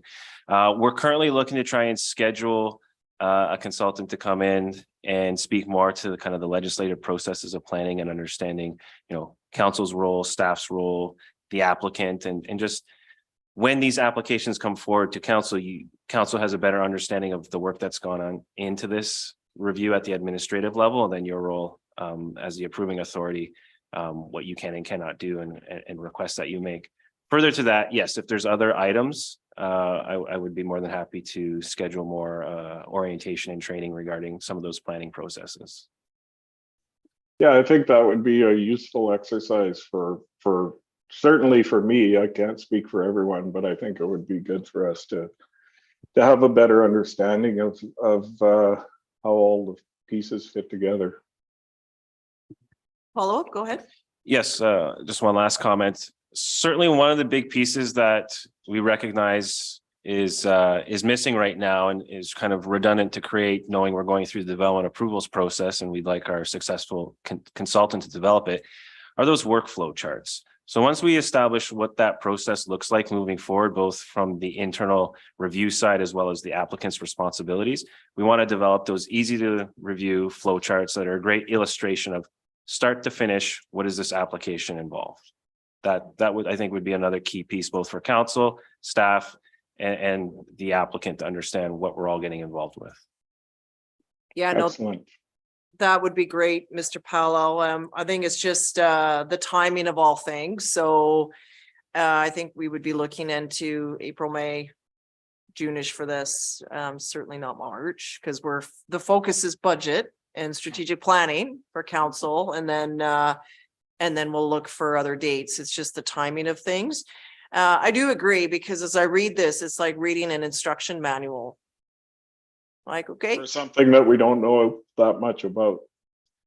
Yeah, and it's just, and so I would just recommend that as you go out and do the engagement work, that's where like the lunch and learns, where you can just sort of take an actual user through the process might be helpful. Or it may just be that you're speaking their language and it makes sense, but I just encourage those type of events as well for the user group, right? Absolutely. And this was purely looked at from kind of that internal processing side of our existing database and what we can do to improve that and build upon it. The next piece is, when working with a successful consultant, is developing those easy to understand staff to building community discussions about what the process looks like right now and what are they expecting to get out of an improvement to that process. Yeah, and I like how you're focused also on the lists that come up, the checklists. I've just gotten some feedback where the language may not be clear. So you may need to do X, but do I or don't I? Or when does it kick in? Not sure. So just that sort of clarity, I think, might be helpful. And the more perhaps down the road with the consultant as well, is because things are shifting in some ways so quickly, even with what the province is doing and what is mandated in code, is just, this is now the reality and this is code that we can't vary. And so even it's sort of doing it's a download, but it's our work. When the province makes changes, we don't have the ability to vary that, but the user groups may not be aware that these codes actually changed, and it's not an add-on by the district, it's actually legislated. So then how can we share that that's that's now what the province is looking for? And it is that opportunity to bridge with the developing world. Thank you, Councillor Bateman. Through you, to you. It's all good. It's all good. I've got to get over that one. So thank you very much, Ms. Paulo and Carter, for this. We requested it pre-Christmas after your presentation, Mr. Carter, and part of this ongoing education. It's been fascinating to read the report. I agree with Councillor Lajeunesse that it'd be great to have further education. So LMH Consulting, who are they? Just out of curiosity. So local government expertise, over 35 years, working in local government, finance, planning, engineering. So you know, as a consultant, we want somebody who's able to work with Tempest, know the inner workings. And, you know, we're looking specifically at a building permit process, but LMH Consulting has experience across the full range and does a lot of work in keeping up to speed on this, and really got in at the beginning when municipalities were integrating a digital database to do application work as well. So quite extensive. Okay, and LMH stands for, is there a name attached that I can Google? What do we have on the report? There isn't a website. There's no website. Okay, fine. A quiet, shadowy professional who delivers. So I think one of the key points here is that this is effectively a prelude to the full review. Correct? And that as you state at the end of the report, that members of the building and development community will be engaged for input as this process unfolds. That's correct. The main objective was to follow up, as you mentioned, from the December council meeting last year, and then from the February 13th council meeting, just about the process that we have with the development approvals process. Yeah. And so this will build upon that much bigger piece that our successful consultant will go through: development permits, building permits, rezoning, anything development related. So it's quite a marbled report, isn't it? It reflects the frustrations, miscommunications within the system, this problem with concurrent. Anyway, it just shows how little I know on this subject, and maybe I'll stop with that. But it does capture the miscommunication, frustrations, but also it captures the whole nature of these incomplete application submissions. And the recommendation is that these incomplete applications not be accepted at all until they're returned complete. Now, you've noted, or the consultant notes, that an electronic gatekeeper through the Tempest system or the Blueview system, as opposed to a human interaction with the applicant, be given personal guidance on where they've gone wrong and what's needed for a complete application. We're going to need to work with the consultant to understand how does it's called e-apply. So they'll create an online profile. They'll be able to submit, attach whatever the relatable files to their submission. And then we'll get a better understanding as we ourselves get training in the e-apply software. How does the applicant, if they don't have a complete application, get further information as to what needs to be amended so that they can complete a complete application? Off the top of my head, it might say, please contact the planning department to discuss your application, something to that effect. The main idea is that we don't want to be in a situation where incomplete applications are going through the digital system, being accepted, and then, you know, staff on the back end are then opening up new files and creating these folders only to find out they're incomplete. So having that electronic gatekeeper, there's still the option for somebody to come in and have that pre-application meeting with staff, discuss what their file is, pick up the phone, send an email. So we're not saying send in your application and you'll never hear from us until there's a complete application. There's different methods to communicate, but we'll work with the consultant to understand how best to make sure if it's incomplete, the applicant is receiving the necessary information to revise and have a complete application. And this will also manage expectations on the applicant's part. They'll know from the get-go, in fact, your file is not open yet. You need to deliver X, Y, Z before we can do so. That's correct. Yeah. They'll have that online profile that tells them exactly what the status of their application is. Okay, and fun. Yeah, okay, good. I hope that the building community is aware of this report and will have the opportunity to read it, and they know that they will have opportunities going ahead to offer direct input. Yeah, thank you. Thank you. Any other questions from members of council? Just the final one for me is that just sort of touching on what Councillor Bateman raised is it's still important to include that human element. Just so often now is everything is so digital that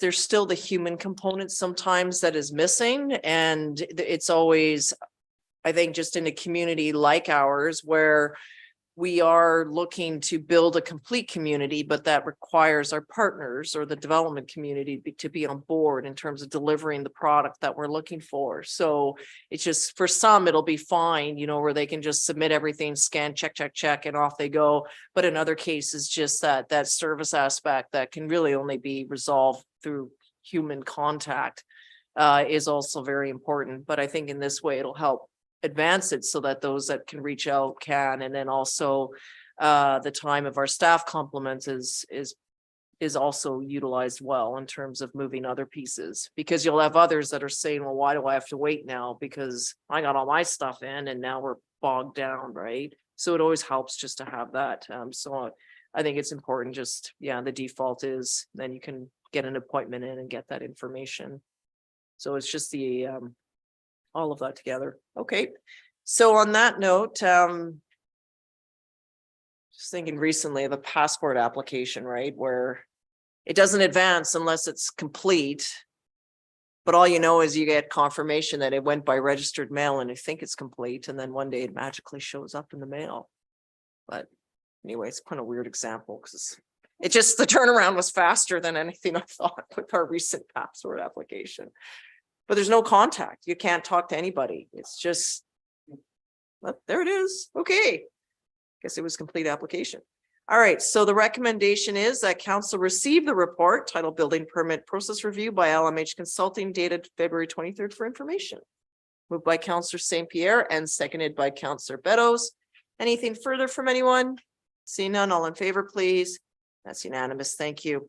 Okay, number 8 is a whole host of bylaws that are here for adoption. So these have all had their first and second readings. So we'll go through them one at a time.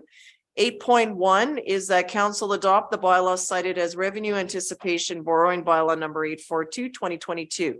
Moved by Councillor St. Pierre and seconded by Councillor Bateman. No question though, is this 2022 or should it be 2023? The recommendation says 2022, it should be 2023. Right? 2023, got it. Ah, okay. All those in favor? That's unanimous, thank you. Okay, the next one, 8.2, is that council adopt the bylaw cited as municipal ticket information amendment bylaw number 874-836-01, 2023. Moved by Councillor Bateman, seconded by Lajeunesse. All those in favor? Point of order. Councillor. I just have a question on the municipal tickets. I had a resident asked me about a ticket that he received for parking at the boat launch. He launched his boat. There was a lineup of other people wanting to get to launch their boats. He didn't pay for parking because he was in a rush to get out of the way so that other people could launch their crafts. And he got a $200 fine. $200 parking ticket. And that seems a little excessive to me. And I'm just wondering, I didn't see that anywhere in this bylaw, but if that could be looked into, it would be appreciated. I think you'll just need to follow up with bylaw, okay, and discuss it there. It's not really related to what we're doing here. So no, I would just, maybe you could follow up and talk to bylaw about it. Right, okay. We also do contract out to Robbins Parking, so they may have to call Robbins on that. And explain as the manager of the lot, okay? Okay. All those in favor? It's unanimous, thank you. It's all about how nice you are when you phone. Okay, 8.3 is that council adopt the bylaw cited as traffic and highways regulation amendment bylaw number 876-67-06, 2023. Moved by Councillor St. Pierre, seconded by Councillor McMath. All those in favor? That's unanimous, thank you. Okay, moving on to item 9 of new business, of which there is something.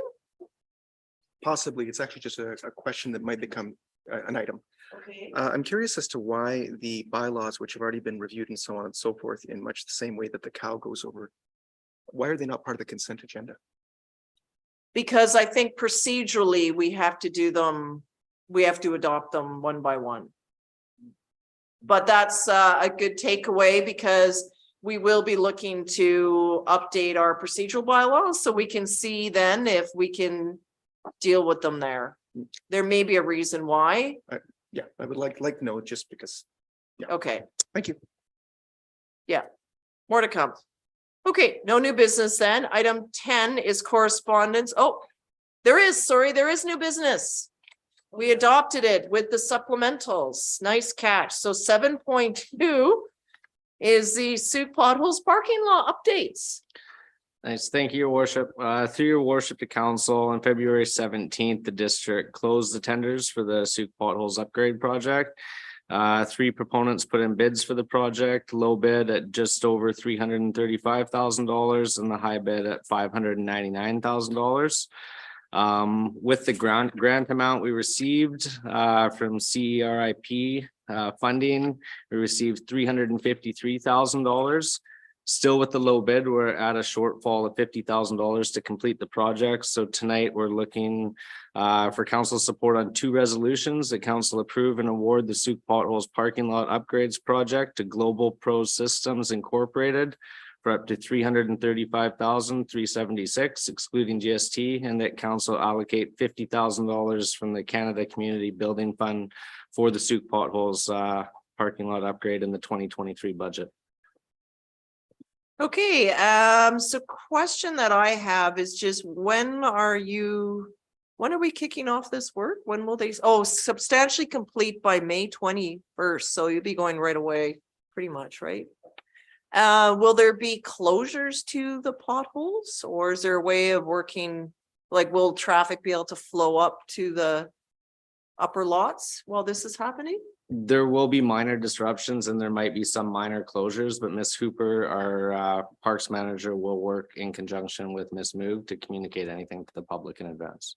Okay, yeah, I recommend a media release and we'll get on with this good work that we're doing.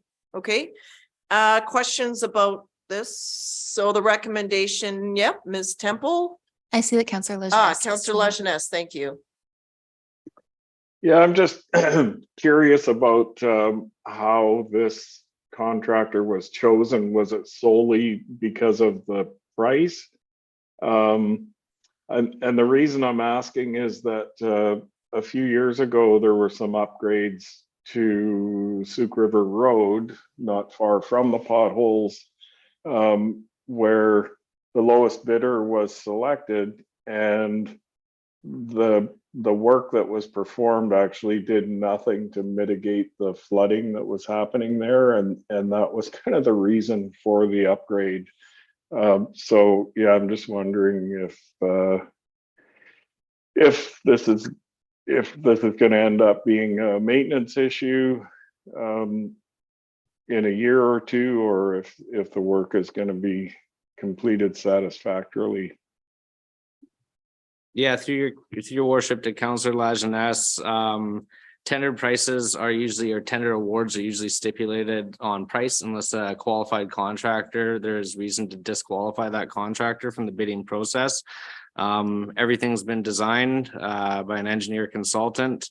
Quality and progress will be monitored by that consultant through the progress of this project, and there should be no issues with this project. Our staff will be overseeing the work. Yeah, of course, but yeah, I just wanted clarification there. Okay. Councillor McMath. I just want to follow up on Councillor Lejeunesse's thing. Yeah, it's on. So I understand how it's awarded, but like he's touching on with Souk River Road, where do you have benchmarks or timeframes of when you're checking in to make sure that they're doing what they have said they're going to do? Yeah, through your worship to Councillor McMath. So our staff are going to be involved in this project and picking up some of the pieces of work, working in conjunction with the contractors. So not only will our staff be out there all the time under the engineering contract for the project management and oversight of the project administration, they're going to be in there and doing regular quality tests. It's primarily a paving job, so density tests will be taken prior to paving. All quality measures will be in check and in place. Great, on site, thank you. Thank you. I remember Sauk River Road a little bit differently than Councillor Lajeunesse does. I think it was the scope of work that was approved and not necessarily the contractor, but I'm going off of memory now. It's I'd have to look back. Anyway, Councillor Bateman. Yeah, through you. Are you surprised by the range of quotes here? It's $250,000 between the low and high. Yes, so through your worship, the range of quotes can be for a variety of reasons. It really depends how hungry contractors are, how much business they have, how much work they have planned or have been awarded during the summer, and what kind of profit margins they're looking for markup. So I've seen bigger spreads and I've seen stuff closer together when people are more competitive and want to make more profit. All right, so the recommendation is that council approve the award of the Sauk Potholes Parking Lot Upgrades Project to Global Pro Systems Inc. for up to $335,376 excluding GST, and that council allocate $50,000 from the Canada Community Building Fund for the Sauk Potholes Parking Lot Upgrades in the 23 budget. Moved by Councillor St. Pierre, seconded by Councillor Beddoes. Anything further? See none, all in favor? That's unanimous. Thank you. Okay, so that is the new business. Thank you very much for that catch, staff. Back to the regular meeting. See, we all have our part to play in getting through all of this. Okay, so correspondence 10.1. This is just for your information that I am returning to the Transit Commission and will be serving as the chair. So this is just here for you for information. That's all you need to do.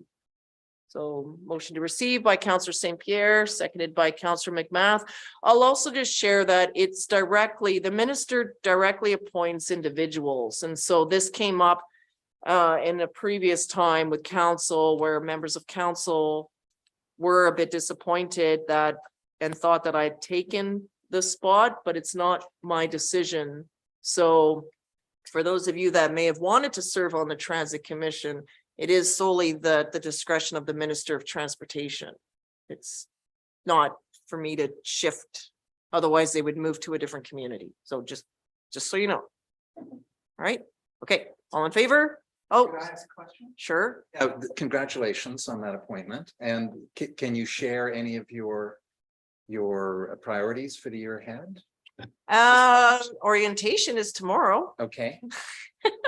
So it'll be to get through that piece and also to just learn more in terms of where transit is. There's also a very strong on behalf of the FCM push for permanent transit funding to come from the federal government and also for the province to prioritize transit funding as well, because it has been mainly the fare box and property taxes that are what's funding transit. Like, and that's where through COVID, there was COVID relief, but we had to go through a reserve. So in terms of where are the buses, well, when those are your only two levers to fund transit, it's a lot on the users. So part of it is just understanding what's happening with the fleet, where ridership is, what does expansion look like, and the timing, because we do have our community plan that was endorsed by council a few years ago, and then COVID sort of took all that apart. My role as chair also has me on BC Transit as a whole. So then it's looking at what does connectivity around the region look like. And so there's some pieces where just given the nature of who else is on the commission, at the CRD, we've been talking a lot about how we need to collaborate and work together on regional transportation priorities. So is there a way to actually work together in a more meaningful way to move the needle for the entire region without sacrificing service to local areas? So what does that all look like? So it is about getting safe ridership, transit to be a first choice. And what does that look like to get there? I fully realize that won't be practical for everybody. But if you can use transit, it's a great way to move around the region. And then that might free up laneway for those that are unable to use transit as choice. So thank you for that. And in terms of our local area transit plan, how do we as a council advocate to get that underway and happening? When we know more of what the timing, like all of that information will be publicly available. All the meetings of Transit Commission are also public. Right. And are also, I think, on WebEx of some sort, different technology. But then I think it'll be a sense of where that is. But for me, it'll be look at what's happening in the region first, and then how can we start to advance these other pieces without compromising the system. Yeah, because otherwise, if we have excellent transit here, but then it all just bogs down when you hit, like, we're not getting anywhere. But you may have seen the article about the rapid transit lanes and moving through Langford. So for users of ours who commute all the way to downtown, there is a noticeable improvement when that bus has its dedicated lane to move all the way out of downtown through Mackenzie and then all the way into the West Shore. Like it can actually move quite quickly. So for commuters doing that great distance, they're noticing that they're getting more time as they get home. Anyway, more to come. Yes. Okay, so call a question, all in favor? That's unanimous, thank you. 10.2 is just one that I pulled. This has come from Mayor Alto of Victoria. As you know, AVIC will be occurring in Victoria in 2024. And so there was just a request asking for $500 to support the cost of services to become a partner of the AGM in 2024. Councillor St. Pierre. I was wondering why Victoria wanted $500 from us, because it's kind of like funny, really. But I think it seems to be more of a token contribution so that they can basically gather up the entire South Island and basically have the South Island representing an AVIC conference. And I think for the $500, it's well worth it to actually, get our names in there and potentially have more of a say in terms of what's going on. It's a little bit of skin in the game in terms of what's going on with the conference. And we don't have the facilities to actually run a conference here, but who knows what we can get out of it in the future.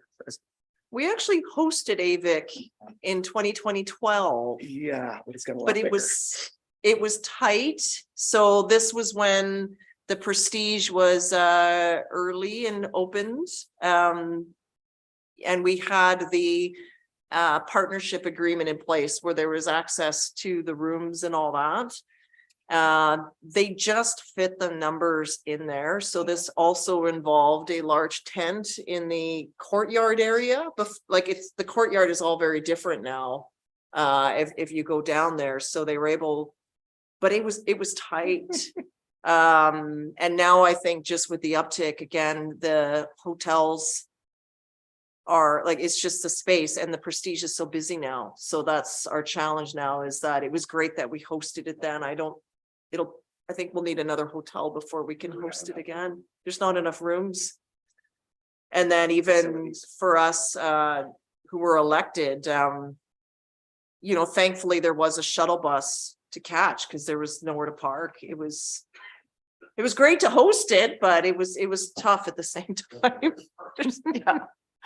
Anyways. Yeah, I also like in this letter that there's an invitation for local municipalities to create study tours. Yeah. So we can bring these people out to Souk and get them on at Adrenaline or whatever they want.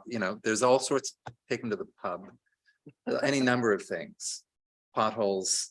Oh, yeah. Make There's a great study tour. There's tremendous potential, I think, because for every event, there's the delegate study tour and then there's the partners tour. Right. So this would be if you brought your partner, you could sign them up to keep busy on things. And so there certainly is a lot of opportunity for us to showcase on either side. So what would and it would give us time to think about what we would want to pitch for that. In terms of what does that all look like? Even here's a variety of housing spectrums from you know, from the Hope Center to built out subdivision and everything in between from a land use perspective. There's certainly a lot of work around reconciliation or wastewater treatment plant. It could be something recreational. And of course you could do the partner tour where they could do like craft, like spirits and gin or spirits and craft beer. You know, like there's a whole play around the food and beverage piece and what that could look like. And so it's something to think about. We got time. Yeah. Okay. Counselor McMath?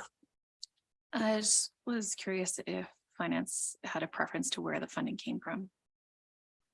Your preference be council contingency, or would there be another? To your worship, I would assume council contingency.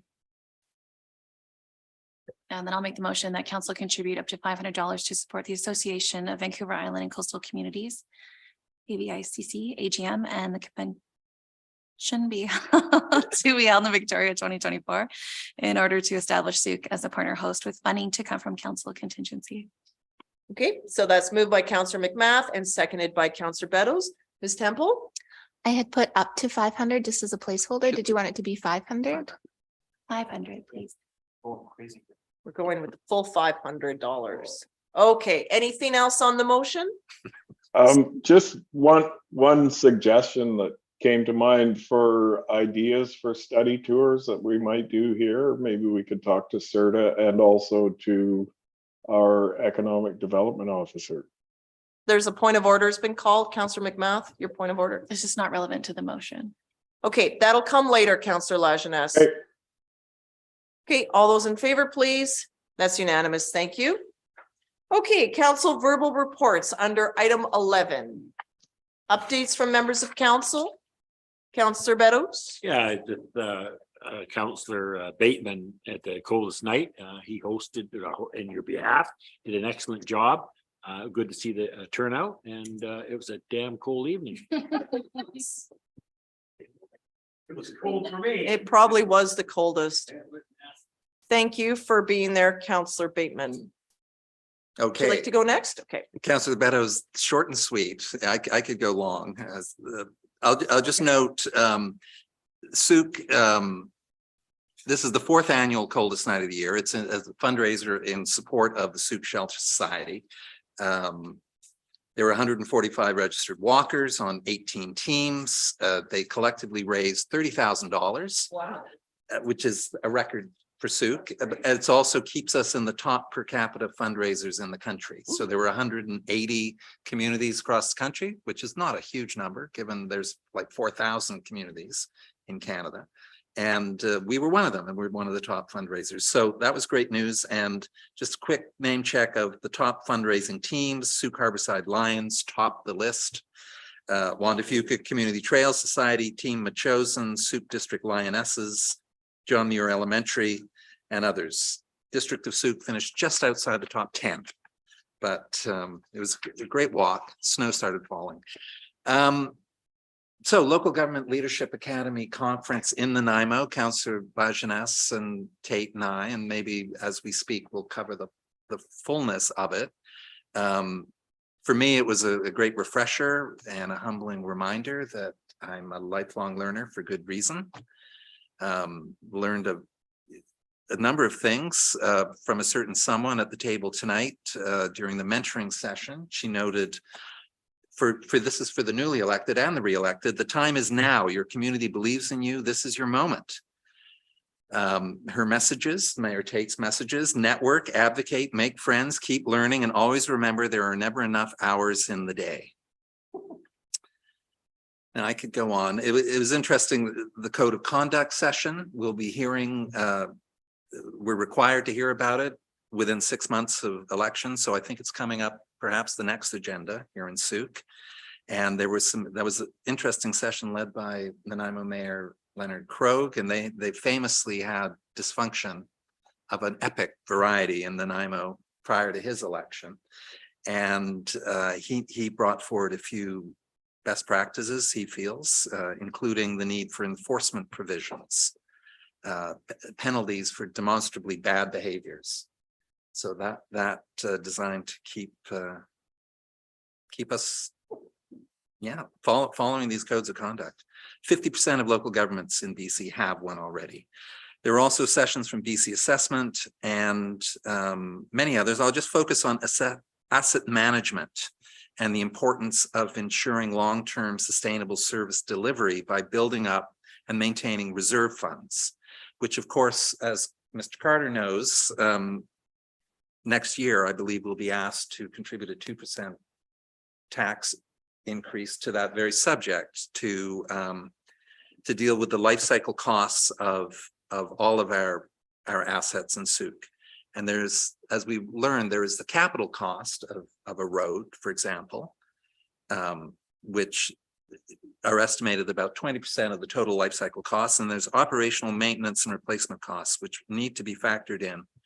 And that's what responsible municipalities do. So anyway, much else to report on, but I'll stop now. Thanks. Thank you very much. Councillor St. Pierre, Councillor Lajeunesse. Yeah, just not much to report other than LGLA having missed out on LGLA 101 after being elected in 2019. I found the introductory courses at this session very useful, and it would have been useful to have them prior to now, but always good to get together and learn about the challenges of other municipalities. And yeah, that's about it. Councillor Bateman's description was good, and yeah, always good to get together with folks from other municipalities. So this was LGLA 101, just so you know. I know, but I missed it last time because it was in 2019 and I hadn't been elected yet. Okay. Well, that's good that you made it this time. It is. Councillor McMath is good. Okay, thank you. So yes, LGLA was for the island. There's 5 area associations in BC, so the program is moving throughout the province. Next year will be the 2nd edition, and it'll be in Richmond, open to all of the province in the one setting. Every time you go, you do learn something new. The content does shift and change. So there was a really good one on, just going back to the work that we do as we're elected, the alignment between council and staff, and the role and clarity around the work that we're doing. Sometimes I realize I have been busy shoveling coal into the belly of the machine. And then when you realize that you're down doing that, I don't know what I'm doing. I'm not good at it because I'm in the wrong place and not doing the work I'm supposed to be. So it was a good reminder about all of that. Meeting functions, committee of the whole, ability to unpack something. So that's something where with our refresh and how we're taking cows forward, I think is very helpful. Presentations, of course, from our partners being BC Assessment, MIA, MFA, and the like. Interesting one from Civic Info where they went over some of the election stats and noticed that for mayors, for example, women participating in mayors is declining trend. For councillors, it's increasing, but there apparently is still a glass ceiling in this role. So I'm thinking a bit about how that can shift.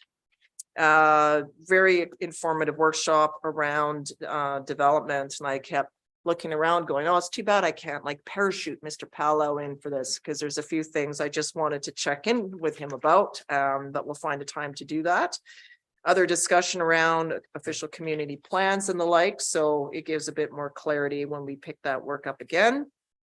After that, it was just sort of busy, but prior to that, there was I was at the CRD for the regional parks meeting. A lot of it talked about Island View and just some of the issues they have around mosquitoes, and it's just become quite an epidemic up in that particular area. So then I jokingly said, oh, whenever we get mosquitoes, we can just send them all back to Central Saanich because that's where they all came from. well, Mayor Windsor, I'm kind of joking about that.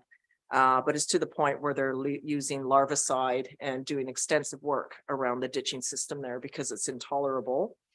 That was followed by a lunch and learn and then the first First Nation relations workshop. There is an app for those of you that are looking to learn more Senchothan. Apparently there is an app where you can actually learn and the pronunciation of the names. So I thought that would be really good. There is cultural training that would be scheduled and as well as a desire to have a forum of councils. Following that, I was off to UBCM meetings. A lot of pieces happening in the world of UBCM. So the best place to go for that is the Compass. I met the new Minister of Municipal Affairs, Minister Kang. Very pleased that she was serving as a Burnaby councillor for many years, so has a strong history in local government and is now our direct connection. So I feel that that's really essential that we have that connection there. So we'll likely meet her at AVIC when the conference is being held in Nanaimo again. And then, of course, we're all just waiting for the transfer of the $1 billion to come from the province. It will be one check to us. We will receive it by the end of March. And there's a bit of a formula on how that's going to be distributed. I also hope by then we know the outcomes of some of our other grants, or at least have a bit more headway on what that all looks like. My concern is that we may see a move into austerity potentially, just given the cost and the rise and everything. So when we've had success, and I thank our staff just for getting the grants that we've had, we've been successful with those 100% fully funded grants. That was all pre-COVID though. And so to receive that with the devastation that's occurring, I don't know, but we'll see. Maybe we'll get a bit more of a glimmer of that tomorrow during the budget discussion that comes out, at least from the province, and following that would be the federal discussion. The big one for us that's important is the Community Works Fund or the gas tax agreement. So 2023 is year 10, final year of a 10-year agreement. And that negotiations around what the next iteration of this program is still being finalized. And so it's looking now at party lines to see what support and who's supporting what for where. But the important part is local government consultation and what that asks. That funding is critical to us, not only the base funding that we get every year, but also the grant applications that open up from that. So some of the points that I'll raise with that old program, though, is that it hasn't kept pace with our population. It was what the population was 10 years ago. It hasn't changed since that. I feel it should, because we've grown, right? So when we get it now, it's not as impactful as it was 10 years ago. And also how you can use it, adjusted for CPI. And there's a no stacking rule, which means if you get another grant, you can't use this grant for your share, right? You can't put the two together. And sometimes it's hard for us to generate that missing piece of funding that we need in order to achieve the other levels of funding. So that has been a strong advocacy push by both the Federation of Canadian Municipalities as well as the UBCM piece as well. So a lot of moving pieces going forward. And then I would thank you for doing the coldest night. I was up in Lake Cowichan for a tournament for my son's first hockey tournament. So Sooke Thunderbirds did really well, as they always do. Yeah. And then it was snowing up there, but then the weather patterns kept changing all the way home, but it was still a late arrival here. He did score a goal, so I'll just have to put that out there. Proud hockey mom moment. And then it's just busy today. We did our Municipal Monday again, so another nice to see different people coming out to our coffee meeting. So again, it's the case of what sort of format should this take. Everyone who I talk to is a different perspective on what it looks like, but it is our space to hold and deciding what we want to do. Sometimes in the past we have events and it's just council kind of sitting here and nobody else coming. So the fact that we're getting good attendance, I think, is something to celebrate. I was thinking a bit about this room because how we use this room is restricted because of the furniture and the cabling. So then I had this wild thought, let's get new furniture, because then we can open up the space more. Because we're stuck here. This sort of represents a time where we all had lots of paper that we needed to spread out. And now with everything being digital, of course, I still spread out, but is there a need for this? You know, when I look at the Capital Regional Board, there's 24 board of directors all in a horseshoe of around almost the same footprint even. So we're closer, but we don't have as much room. But it also enables the room to be used a bit differently. So just food for thought. Our next event will be outside at Broomhill Park. So again, you know, should be in spring weather by then. We'll see. I don't know. Didn't sound good from the radio climatologist today, but you never know. But again, it'll be during spring break. So again, hearing from different, hopefully families in terms of getting a bit of perspective. And certainly at the Sea Park meeting, you hear, you know, youth are really asking where that basketball court is. And that's something that's been talked about since I first got elected. And it's still a strong ask. And it's one that, like, right, they have a good point there. So anyway, I'll kind of close with that. The last piece I had today was a orientation with the Alliance to End Homeless Coalition. So I'm the co-chair there. So we were just going through our orientation to the board with more to come on that as well. So again, some different moving pieces. And again, all sorts of weather when you drive from Victoria to Sooke, it just changes all along the way. It's all different anyway. So on that note, I'll look for a motion to adjourn, please. Moved by Councillor McMath and seconded by Councillor St. Pierre. And I guess that's actually a two-part motion because we need to reconvene the in-camera portion of the meeting. Right, so we're closing the open portion and then we will reconvene downstairs in the in-camera. The in-camera is actually a special meeting, so. Oh, it's a separate special from this meeting, one. so, okay. You can just adjourn this. We one. can just adjourn this. I stand corrected. See. All those in favor? It's unanimous. Thank you. Councillor Lajeunesse, you'll need to rejoin a different link.